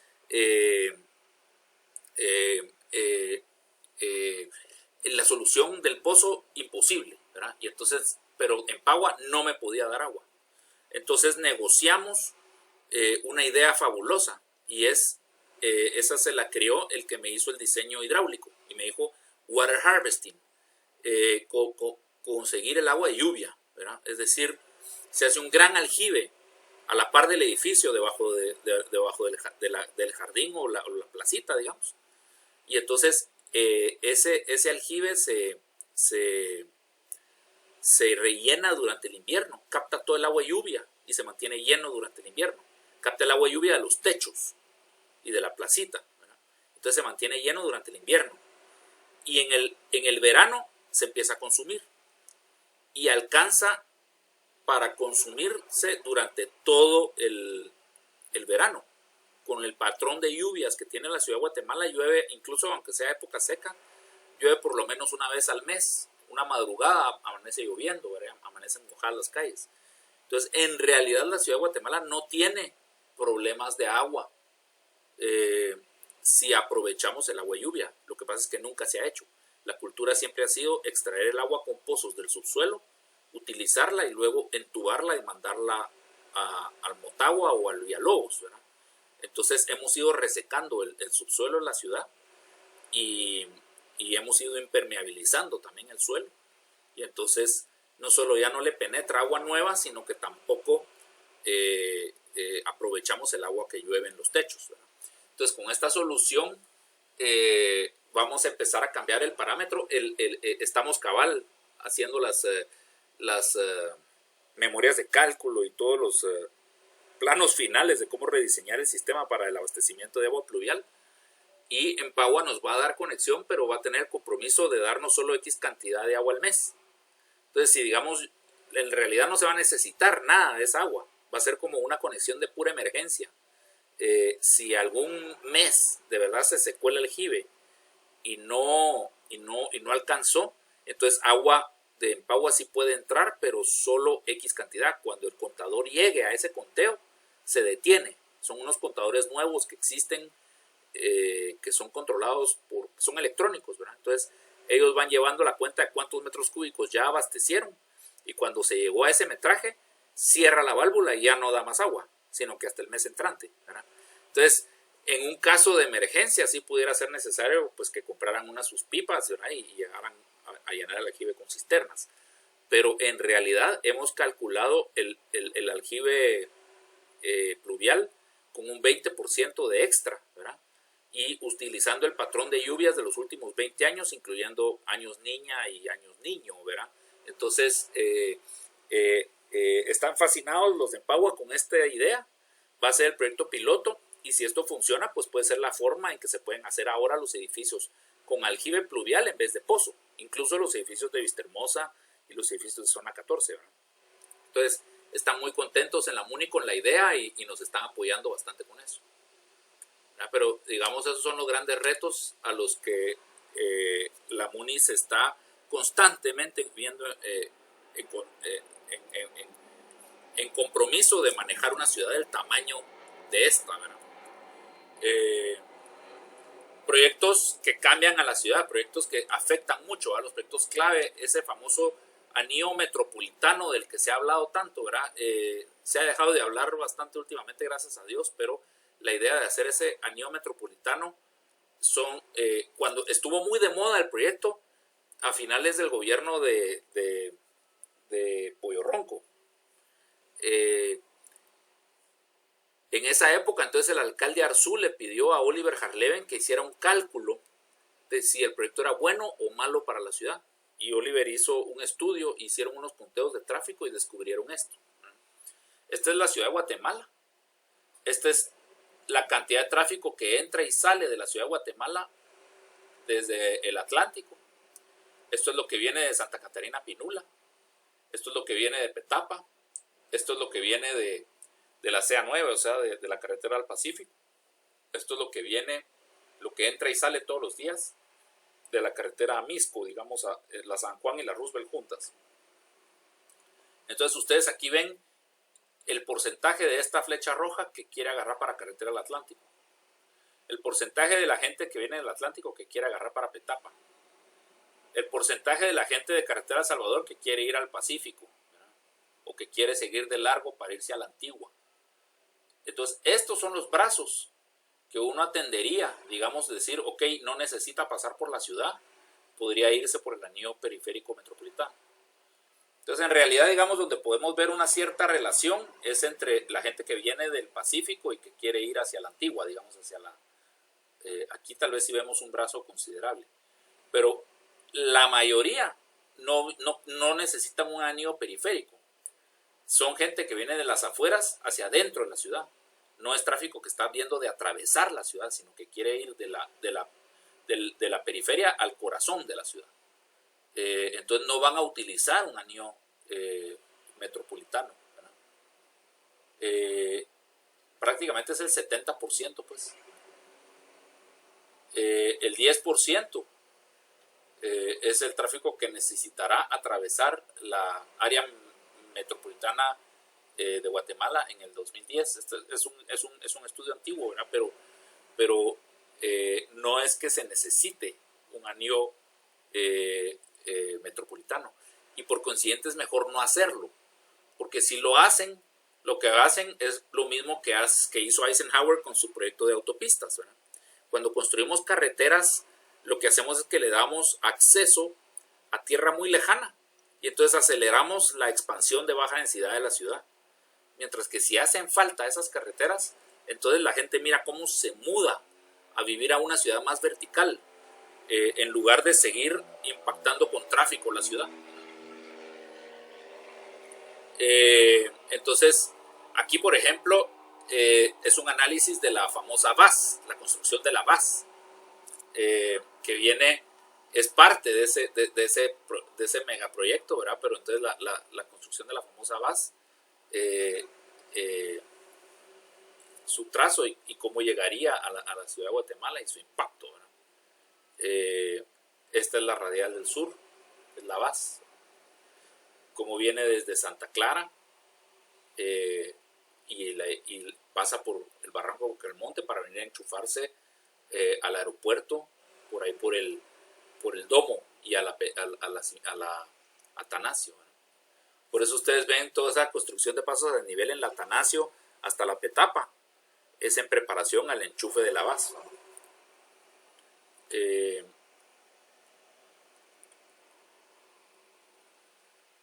Ahí está el enchufe de la VAS.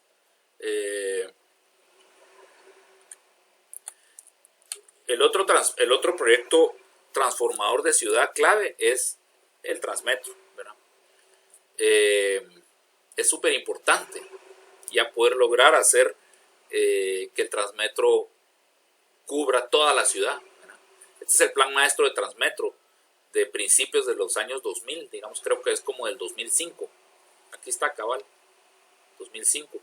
El diseño de toda la red vial de Transmetro. Se puede ir a Vistahermosa en Transmetro, se puede ir a prácticamente toda la ciudad en Transmetro, la Liberación, la Diagonal 6, todo Vistahermosa, ¿verdad? Podríamos andar por toda la ciudad en Transmetro. Urge completarla, ¿verdad? El SEGMA, el estreno del Transmetro. Son fotos de cuando estrenaron el Transmetro, el tramo del Aguilar Batres. El otro proyecto transformador de ciudad, el POT, ¿verdad? El hacer un plan de ordenamiento territorial que va de un G0, que es reserva natural, a un G5, donde puedo hacer los edificios más densos, ¿verdad? Y tengo un degradé, donde puedo tener todos los productos de bienes raíces a distancia peatonal. Las calzadas principales pueden ser las G5 y ahí se puede tener más altura y soportan más el tráfico y el transporte público, y también se tienen los drenajes más fuertes, ¿verdad? Los colectores, y así nos vamos yendo hacia los barrancos y vamos bajando la densidad, y entonces esa es un poco la idea bajo la cual se hizo el mapa POT, y entonces ustedes pueden perfectamente ver, digamos, la Avenida Las Américas, Reforma, Sexta y Séptima Avenida, el Boulevard de los Próceres como G5, ¿verdad?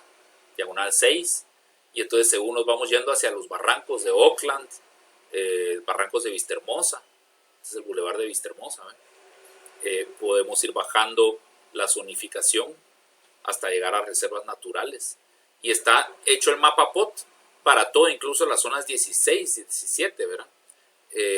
La parte montañosa del municipio también ya quedó diseñada y zonificada. Casi todo es reserva natural, si lo ven, ¿verdad? Porque es demasiado accidentado. Pero esta es toda la salida del Atlántico, ¿verdad? Entonces, es bien importante hacer el plan de ordenamiento territorial, porque eso le da certeza a lo que se puede hacer o no se puede hacer en los terrenos, ¿verdad? Y entonces uno se mete al mapa POT en internet y puede consultar el terreno a detalle. Voy haciendo zoom y llego al mero terreno, ¿no? Y entonces me despliega la misma página web, me despliega las tablas de G, ¿verdad? Y entonces van de G1 a G5, y es bien interesante porque se acuerdan cuando les expliqué que el urbanismo tiene diferentes etapas en el tiempo. Está la etapa del fraccionamiento, que dura siglos, está la etapa de la construcción, que dura décadas, y está la etapa de la operación, que dura horas, que tiene horarios. Pues también, digamos, las tablas están un poquito organizadas en ese sentido, ¿verdad? En esta parte de arriba de las tablas habla del fraccionamiento, o sea, de cómo urbanizar en un G1. En G1 me dicen, mire, sus terrenos tienen tamaño mínimo de tantas varas, es lo más pequeño que los puede hacer. Mientras que un G5 puede hacer terrenitos chiquititos o medianos, así. El frente y el frente mínimo que tiene que tener un terreno en un G3, por ejemplo, 3 metros de ancho. Entonces esta parte de aquí rige cómo urbanizar. Esta parte en medio, cómo construir, la altura, la cantidad de metros cuadrados que puedo construir en un terreno, dependiendo del tamaño del terreno, la altura máxima, está todo regido en esta parte intermedia de la tabla. Y en la parte de hasta abajo, el uso. Cuánto residencial, cuánto comercial, y si hago ciertas cosas que hacen una ciudad más mixta, entonces me dan bonos, digamos, me dan incentivos que me permiten hacer un poquito más de metros cuadrados, ¿no? Entonces, si yo pongo transparente el primer piso, digamos, a nivel del peatón, y hago que el edificio vigile la calle, en vez de levantar un muro ciego, el muro ciego me hace totalmente insegura la calle, ¿verdad? Pero si yo hago el edificio con la recepción de vidrio y hago una cafetería ahí abajo con vista a la calle y hago que un salón de usos múltiples también tenga ventanas a la calle, y ustedes empiezan a ver eso en la zona 10, ahí por la vía, y en la zona 14 misma empiezan a ver que los edificios ya no tienen esos muros cerrados de ladrillo, como decir el edificio Tadeus, ¿verdad? Que nega por completo la Avenida Las Américas, que es de nuestras avenidas más lindas, ¿verdad? Y el edificio Tadeus le da totalmente la espalda y hace bien inseguro esos 100 metros de la Avenida Las Américas, porque si me van a asaltar en la Avenida Las Américas, seguramente el ladrón va a estar parado ahí al lado de la pared de ladrillo, donde siente que nadie lo está vigilando, ¿verdad? Pero cuando hago transparente el nivel del peatón, entonces el edificio vigila la calle y hace una percepción de calle más segura, y efectivamente hace más segura la calle, porque entonces ahí no se va a parar el ladrón enfrente al vidrio del edificio, no va a asaltar a nadie porque siente que lo están vigilando desde todos lados, ¿no? Entonces una percepción de seguridad transforma la ciudad en una ciudad más segura. Entonces si yo hago transparente el nivel de piso, pues me dejan hacer más metros cuadrados, y por eso es que ustedes ven que aparecen esos edificios con el primer nivel mucho más amigable para el peatón, mucho más presentable, ¿no? Entonces ahí están las tablas de incentivos, ¿verdad? De cómo puedo ir yo ganándome unos porcentajes más, ¿verdad? Y entonces, y ahí está el mapa POT con G5, G4, G3, G1 totalmente distribuido y bien claro. Vamos a pasar a otra. Siguiente PowerPoint.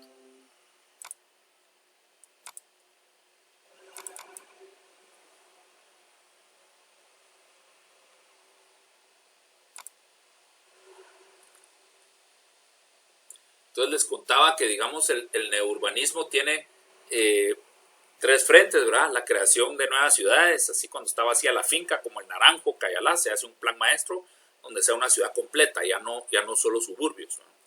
Y está la retroalimentación urbana, que es coger precisamente partes de la ciudad que están deprimidas y revitalizarlas y redensificarlas, y están muy amarradas a la reestructuración del transporte público. Entonces, cuando estábamos impulsando 4 grados norte, con Saúl y Emilio Méndez, y yo les dije, miren mucha, existe la oficina de urbanística en la MUNI, entonces también los debiéramos incorporar, y juntos con ellos hicimos Fundación Crecer, y entonces fuimos a buscar una asesoría que nos ofrecía el BID, el Banco Internacional del Desarrollo, y nos donaron 1.5 millones de dólares en una consultoría que durante un año estuvieron viniendo unos sudamericanos a diseñar el corredor, el proyecto del corredor central, y son los consultores, digamos, que han trabajado en la revitalización de ciertas áreas de Buenos Aires y recuperado Quito y lograron aspectos de seguridad en Bogotá, ¿verdad? Conocimos gente muy interesante, y entonces nos dieron la consultoría y se trabajó con la MUNI. La MUNI fue la receptora de la consultoría porque Fundación Crecer todavía no era una fundación, era una asociación. Entonces no podíamos ser los receptores de la asesoría, pero entonces la cogió la MUNI. Y entonces el proyecto se hizo bajo 7 guías.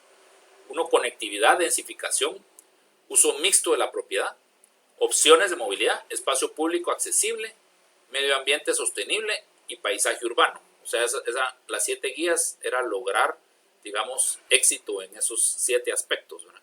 Y entonces el corredor Aurora Cañas es el corredor de la sexta y séptima avenida, desde la Aurora hasta la Simeón Cañas, ¿verdad? Y tiene detonantes, ¿verdad? Uno de los cuales es la Plaza de la República, ahí en la zona 4, las 8 manzanas centrales la 18 calle, las 8 manzanas centrales del Parque Central,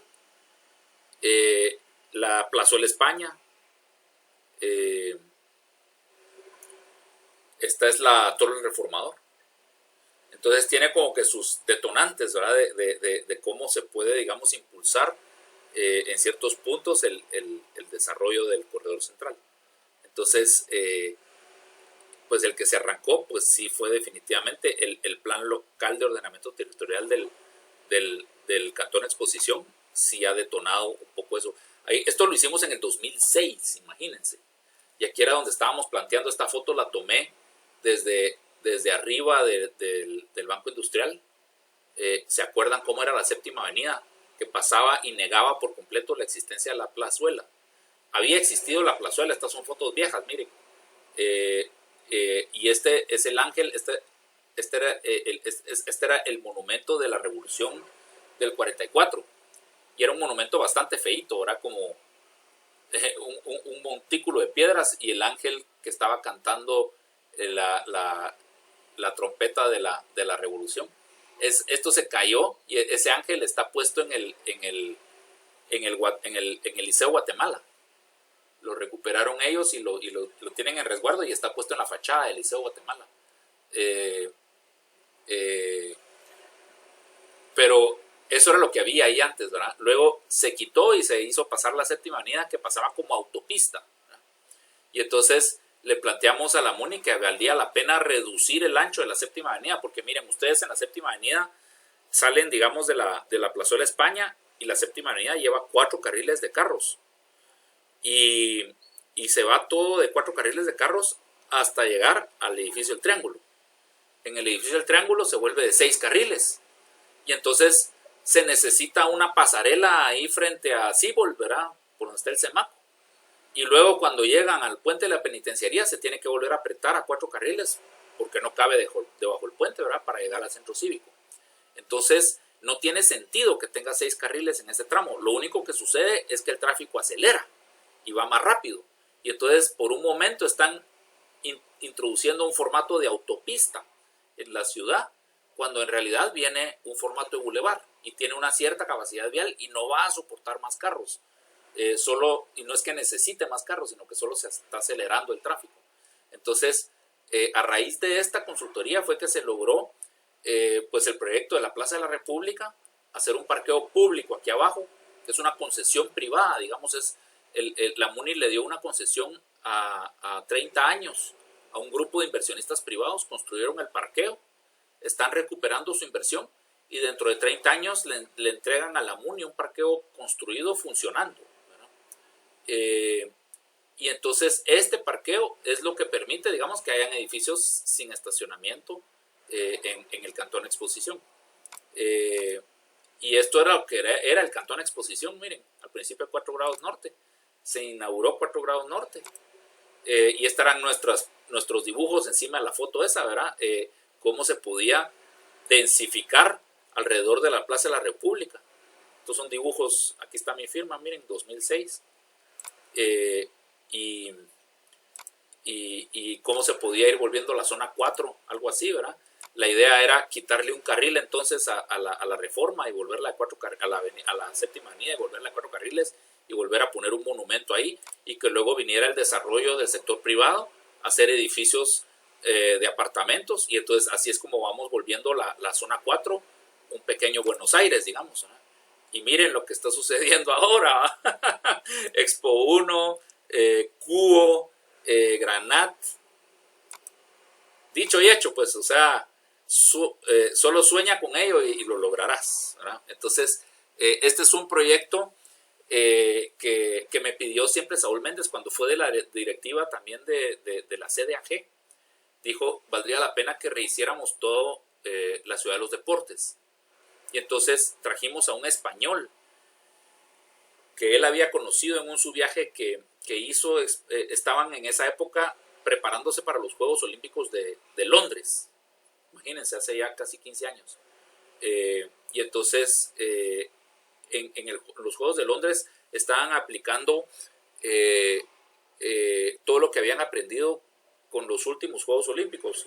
en realidad cuando las ciudades se ganan los Juegos Olímpicos es un problema porque tienen que comprometerse a construir unas grandes cantidades de infraestructura deportiva y luego esa infraestructura deportiva queda sin uso, o sea, queda realmente desperdiciada porque es demasiado grande y es muy caro darle mantenimiento y nunca se necesitan otra vez de ese tamaño las piscinas olímpicas con tantos sillones para espectadores y los gimnasios y todo eso. Ya no se vuelve a aprovechar y son infraestructuras a las que cuesta mucho darles mantenimiento. Entonces entran en ruina bastante rápido, o sea, se gana mucho dinero durante las Olimpiadas en esa ciudad y luego el resto de la vida la ciudad se queda con déficits, ¿no?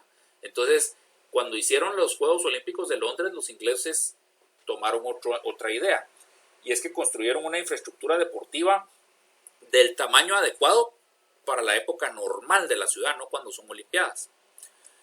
Y las ampliaron temporalmente para las Olimpiadas, es decir, las diseñaron que pudieran ser chiquitas o grandes.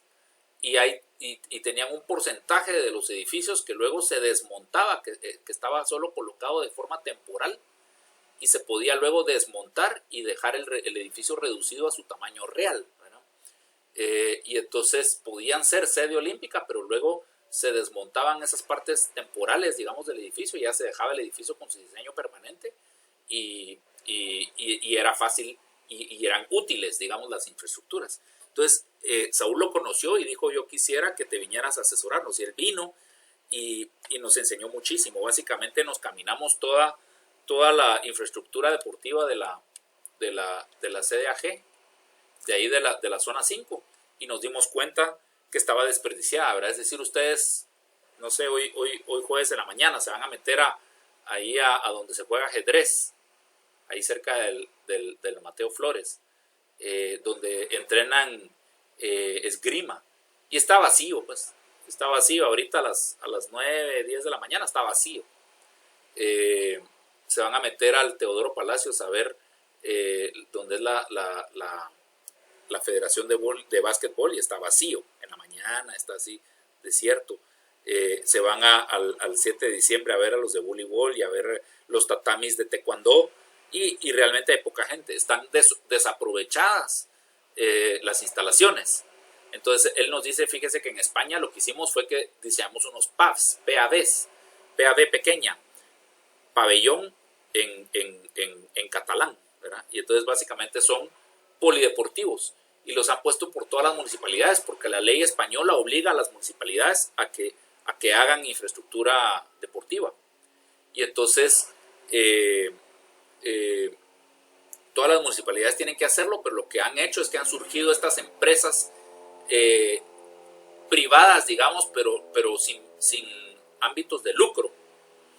Tipo, digamos que les dijera yo, como un grupo Futeca, que se gana las licitaciones para operar las infraestructuras deportivas, pero no son para hacer dinero, sino que son para que haya un estándar. Es fabuloso. Entonces tienen prototipados los diseños de las infraestructuras deportivas y ya saben que tal municipalidad necesitan una para tantos habitantes, ¿va? Entonces es igual que venir y no sé, colocar un restaurante de comida rápida de marca tal, ¿va? Digamos que les dijera yo un McDonald's, entonces voy a poner en esta esquina un McDonald's de tantas mesas. Entonces ya está prototipado el modelo de restaurante, que sabes, están las mesas puestas así, las cocinas está organizada de esta manera, se necesita X cantidad de empleados, gasta X cantidad de luz. Entonces ya todos los costos reales de operar esa unidad de restaurante están bien calculados, digamos, y optimizado el diseño del restaurante para que darle mantenimiento y lavarlo y todo sea lo más eficiente, ¿verdad? No se inventan, tienen estándares, digamos. Entonces igual ellos ya tienen estándares del diseño de las infraestructuras deportivas y las hacen de forma tal que funcionan para fútbol sala, para voleibol, para básquetbol, para badminton. Entonces se juegan 5 disciplinas en cada pub y entonces por horarios resulta que a veces es de básquetbol, a veces es de voleibol, a veces los miércoles a la hora pico es de básquetbol, los jueves es de voleibol, ¿verdad? Entonces todos los días se juegan las 5 disciplinas, pero dependiendo del día de la semana, la disciplina que tiene el horario preferencial, digamos. Entonces nunca están desperdiciadas, ¿no? Siempre siempre están ocupadas con algo. Y entonces han optimizado la cantidad de españoles que se federan en deportes, en disciplinas, y que están haciendo deporte a un nivel de federado. Y entonces han aumentado la cantidad de españoles que se ganan medallas olímpicas, ¿verdad? Entonces, al haber logrado crecer la base, han logrado que haya más gente que llegue a la punta de la pirámide, ¿verdad? Entonces, esa es como que la estrategia, ¿verdad? Entonces la idea acá fue hacer eso, porque la CDAG, desde la época del presidente Arana, poco a poco lo que ha ido haciendo fue que le ha ido dando infraestructura deportiva exclusiva a cada federación. Entonces ha ido creando feudos, ¿no? Por ejemplo, en la época de Arana, que esto era bastante nuevo, ¿verdad? Estaba acá el Palacio de los Deportes. Acá lo ven ustedes. Voy a dibujar para que lo miremos más claro.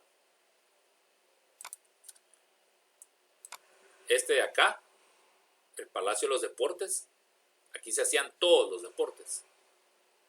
Estaba el Teodoro Palacios, que está puesto acá, ¿verdad? Ese era el polideportivo, para poder ir a hacer gimnasia, todo, con espectadores, ¿verdad? O sea, era la arena cubierta, digamos, polideportiva, y el estadio. Esos eran y la piscina olímpica. Esos eran los componentes de la Ciudad de los Deportes original. Aquí un teatro griego, al aire libre, en este extremo, cerca de la Séptima Avenida. Y eso era la Ciudad de los Deportes. Pero todos los deportes de esgrima, boxeo, todos se hacían acá, en el Palacio de los Deportes. Pero poco a poco fueron construyéndole, quédate vos de básquetbol, quédate con el Teodoro Palacios y que sea la Federación de Básquet. Vinieron y le hicieron aquí el 7 de diciembre a voleibol. Cogieron esto, lo taparon y lo volvieron el de badminton, ¿verdad? Hicieron acá unas canchas de tenis. Hicieron un gimnasio para levantamiento de pesas. El de boxeo lo dejaron en la parte en medio del Palacio de los Deportes. Y así empezaron a construir esgrima, ajedrez, billar, ¿verdad? Empezaron a construirle a cada federación su pequeña instalación, taekwondo y eso. Entonces empiezan a volverse feudos. Cada presidente de cada federación maneja acá en esta isla de acá lo que iba a ser un estacionamiento. Lo convirtieron en los tatamis de taekwondo, ¿verdad? Y acá dejaron el gimnasio olímpica. Entonces fueron partiendo lo que antes estaba todo adentro del Palacio de los Deportes, lo fueron partiendo en cosas separadas. Y el problema es que cada federación es gobernada por su presidente y tiene su propia infraestructura. Y esa cultura ha creado un montón de exceso de infraestructura que no se utiliza. Y una como separación de las disciplinas y incluso de la forma de manejar las diferentes federaciones. Entonces, si cambiábamos el diseño y los volvíamos a unificar a todos, entonces era el principio, digamos. Entonces, la idea acá en el proyecto es eso, ¿verdad? Primero, un proyecto cuyas guías es eso, cambiar la forma de la infraestructura para que todo se vuelva a volver unificado. Y al mismo tiempo, con el cambio de la infraestructura, unir las zonas aledañas de la ciudad. O sea, es un proyecto que tiene también una guía urbanística, ¿verdad? Entonces, actualmente la Ciudad de los Deportes es como un obstáculo, porque es un barranco y es un campus cerrado. Y entonces evita que, digamos, la gente de esta parte de la zona 5 comunique fácil con el centro cívico, ¿verdad? Y acá la zona 1 y el barrio Gerona, digamos, para ir al centro cívico, pues es un obstáculo, ¿verdad? Entonces, con esta idea, digamos, la 24 calle que viene de la zona 5 y pasa el paso a desnivel, que pasa debajo de la 12 avenida, esta es la 12 avenida, esta es la 10ª avenida. Entonces pasa uno debajo de la 12 avenida. Lo que hacemos actualmente, si ustedes se fijan, el paso a desnivel se hunde, pasa debajo de la 12 avenida, vuelve a subir, sube a una lomita acá frente al Teodoro Palacio Flores y luego vuelve a bajar para ponerse a la cota del puente olímpico. Entonces lo que hacemos es que quitamos esa lomita y entonces una vez ya se bajó el tráfico para pasar debajo de la 12 avenida, lo dejamos de una vez a nivel del puente olímpico. Y eso permite agrandar acá una plaza peatonal para unificar esto, que es una isla que está entre dos autopistas y está totalmente inaccesible. Queda comunicado peatonalmente perfectamente con el área. Luego unas rampas peatonales de baja inclinación para ir bajando el barranco, ¿verdad? Y llegar y pasar por encima de la 10ª avenida peatonalmente, y luego se sube uno acá y camina por el techo de estos edificios, que son los pubs, ¿verdad? Y el techo de los edificios es como un deck, como un muelle de madera, ¿verdad? Que es un parque lineal peatonal, y llega uno a la 7ª avenida y se pone una estación de Transmetro en la 7ª avenida, por ahí por donde está el McDonald's antes del Inguat. Y entonces para ir al estadio uno se puede venir en Transmetro, se baja en Transmetro, se camina toda la procesión del este a oeste y entra al nuevo estadio, que tiene sus 8 entradas de seguridad, tiene sus anillos de seguridad que se les hacen siempre, ¿verdad? Tiene sus 8 entradas y escapes, ¿verdad? Y es un nuevo estadio Mateo Flores que cumple con los estándares de FIFA y de el Comité Olímpico Internacional, que necesita otro tamaño, digamos, de graderíos. El estadio Mateo Flores no cumple, ¿verdad? Se necesitan unos graderíos un poquito más amplios para poder escapar del estadio en X cantidad de minutos, digamos, y hay unos ciertos estándares de seguridad y de confort que son requerimientos ahora. Entonces realmente hay que prácticamente rehacer el estadio, ¿verdad? También se necesita, para poder ser sede olímpica, se necesita tener una réplica de lo que hay adentro del estadio, o sea, de la cuestión de atletismo afuera, porque imagínense que ahorita están sucediendo olimpiadas acá, entonces acá están calentando los competidores para luego entrar a rendir su prueba adentro del estadio donde están todos los espectadores, pero tiene que quedar a 3 minutos, ¿verdad? Entonces siempre tiene que haber una réplica de lo que hay adentro del estadio aquí afuera. Entonces en épocas normales, digamos que esta es la cancha de entrenamiento de la Federación de Fútbol, y los fines de semana usan el de adentro, que la gramilla está buena, no está gastada, porque no estuvieron entrenando aquí durante la semana, estuvieron entrenando afuera, mientras que atletismo sí estuvo entrenando aquí adentro. Entonces no estuvo en conflicto con el entreno de fútbol, ¿verdad? Fútbol entrena aquí, atletismo entrena acá. El fin de semana atletismo se pasa para afuera y fútbol usa la cancha interna. Esta es la nueva arena cubierta. Se diseña bajo 13,000 espectadores, el nuevo estadio 28,000 espectadores. La arena cubierta para 13,000 espectadores se diseñan con entradas y salidas de camiones, de ambulancias, tractores. Se puede una semana tener adentro de la arena, no sé, una pista de supercross hecha de tierra, ¿verdad? La semana siguiente se saca toda esa tierra y se coloca una piscina temporal y se hace una competencia de natación.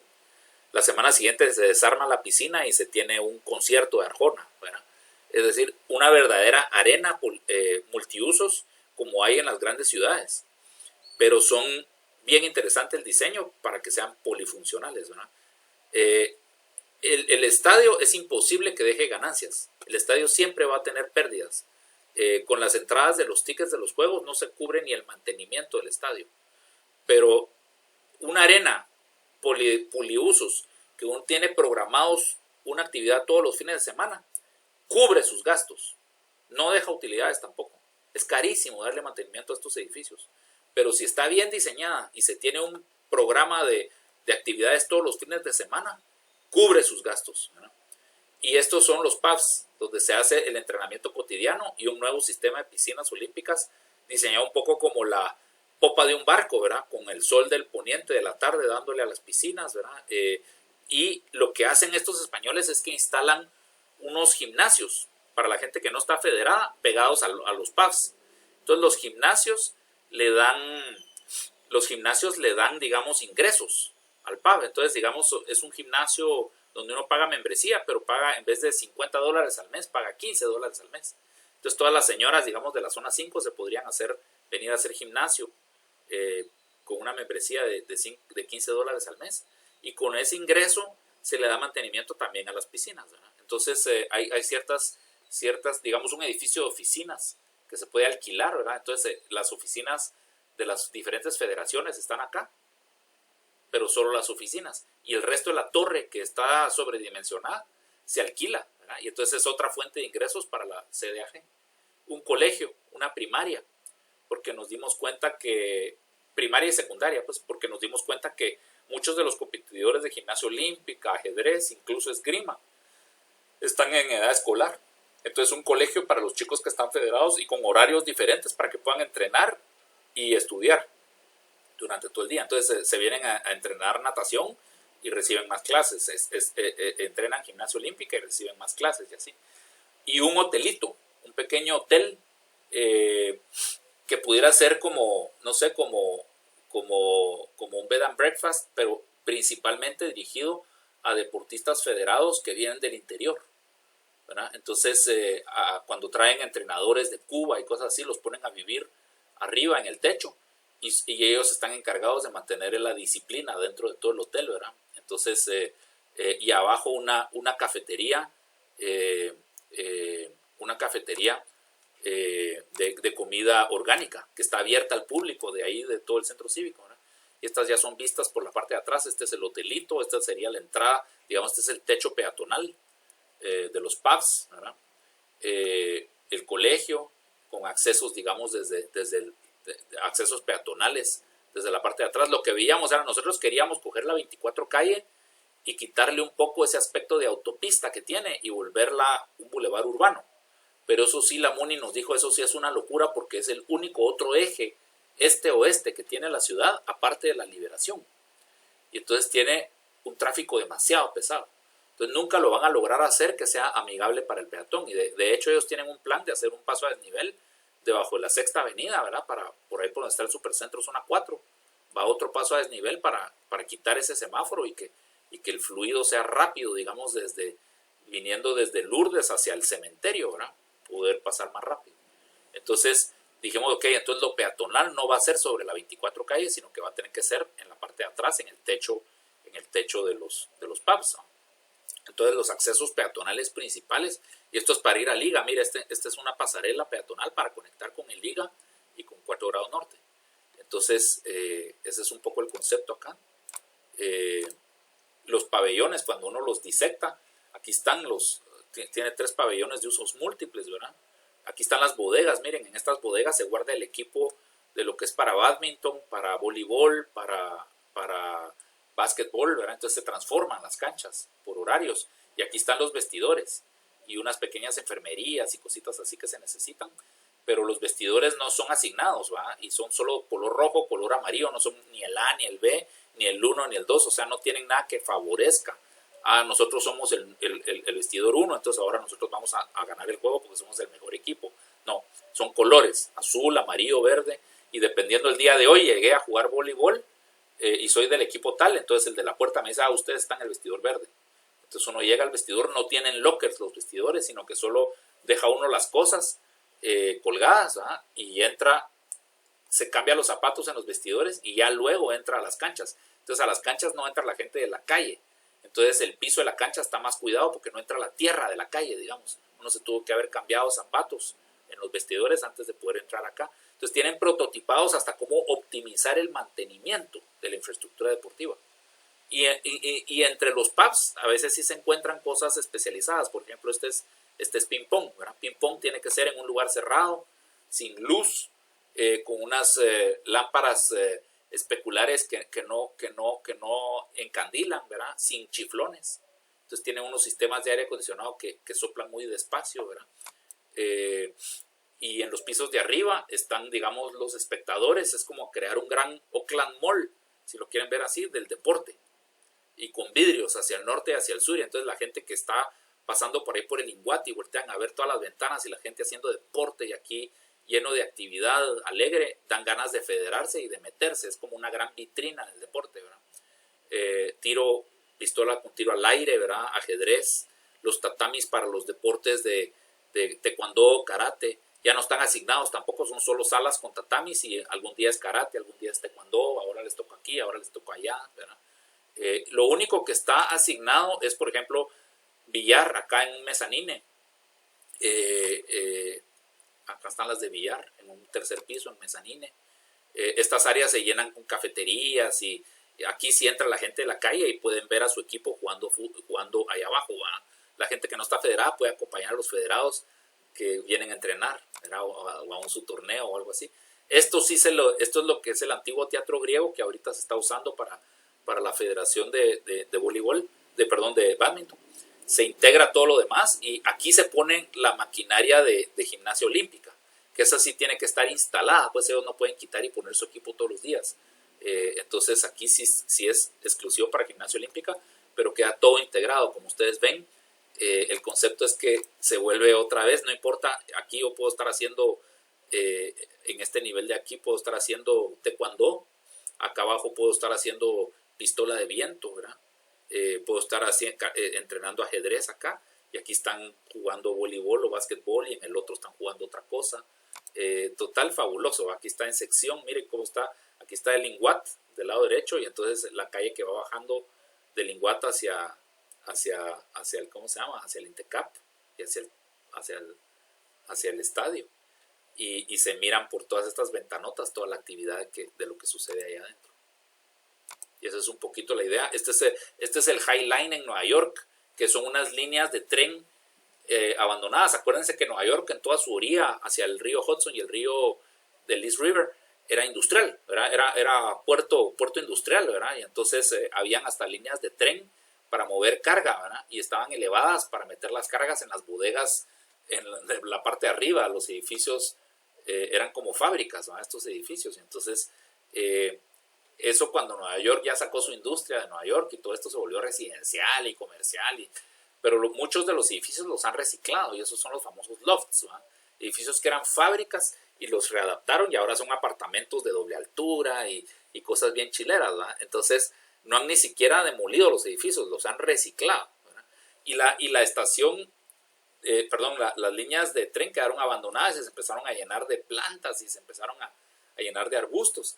Y entonces hubo un movimiento para rescatarlas y hacer un parque lineal utilizándolas, ¿verdad? Y entonces eso le dio vida a todos los niveles altos de los edificios.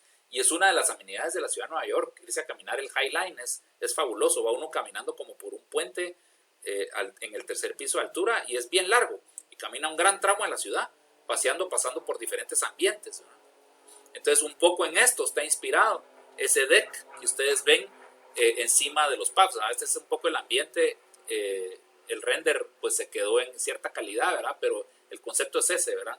Que aquí arriba estaría todo ambientado, así como ese es el colegio, ¿verdad?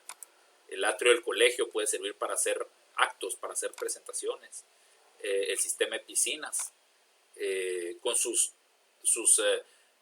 ¿cómo se llama? Sus trampolines orientados hacia el norte, que es lo que pide Federación para que el que está haciendo el trabajo no se encandile, igual que la piscina olímpica, la piscina de competencias de velocidad también orientada de norte a sur, para que cualquiera que está a punto de lanzarse, el sol no lo tiene en contra ni a favor, ¿verdad? El edificio de oficinas, inspirado en la arquitectura lecorbusiana del centro cívico, ¿verdad? Con parteluces en la fachada norte y sur y las fachadas del este y del oeste bastante sólidas, ¿verdad? La arena con todas sus isópticas. Este es el sillón más lejano, más elevado, más cerca del techo, digamos, y la visibilidad demostrando ahí la isóptica. Y aquí ustedes pueden ver las entradas. Aquí entran camiones y tractores, ¿verdad? Para llenar esto de tierra y hacer aquí adentro una pista de supercross, y luego sacan toda esa tierra con camiones de volteo y tractores y arman una piscina temporal o hacen un torneo de voleibol o lo que sea, ¿verdad? Pero esa es una verdadera arena de usos múltiples. Y el nuevo estadio con esta fachada que está inspirada en el arco maya y en la cooperación, digamos, en el traslado de las fuerzas, muy similar al Coliseo romano que les enseñé en la otra imagen, la clase pasada, solo que en vez de que las líneas verticales bajen hasta el piso, como es en el Coliseo, aquí van las líneas como en diagonal, un poco haciendo mérito a lo que se logra cuando trabajamos en equipo, ¿verdad? Cuando de verdad nos unimos y trabajamos en equipo, ¿verdad? Entonces adentro, y un poco también en la geometría del arco maya, Entonces es un poco lo que inspira la fachada del nuevo estadio, ¿verdad? Sus isópticas, entonces tiene una parte, este es el nivel de calle, digamos que este es el nivel de ingreso. Entonces aquí entran los espectadores y al llegar descubren que el estadio es hacia abajo, ¿verdad? Este es el nivel de la cancha. Y entonces o bien pueden subir a los palcos superiores o bien incluso pueden subir a los palcos privados. Estas son las cabinas de los palcos privados. Y entonces ahí se tiene acceso, digamos, a todos los diferentes ambientes del estadio.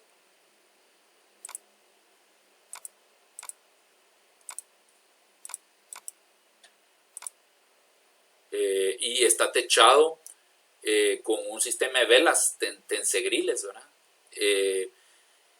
Y entonces un poco hace la emulación de un canasto y un barrilete puesto encima, ¿verdad?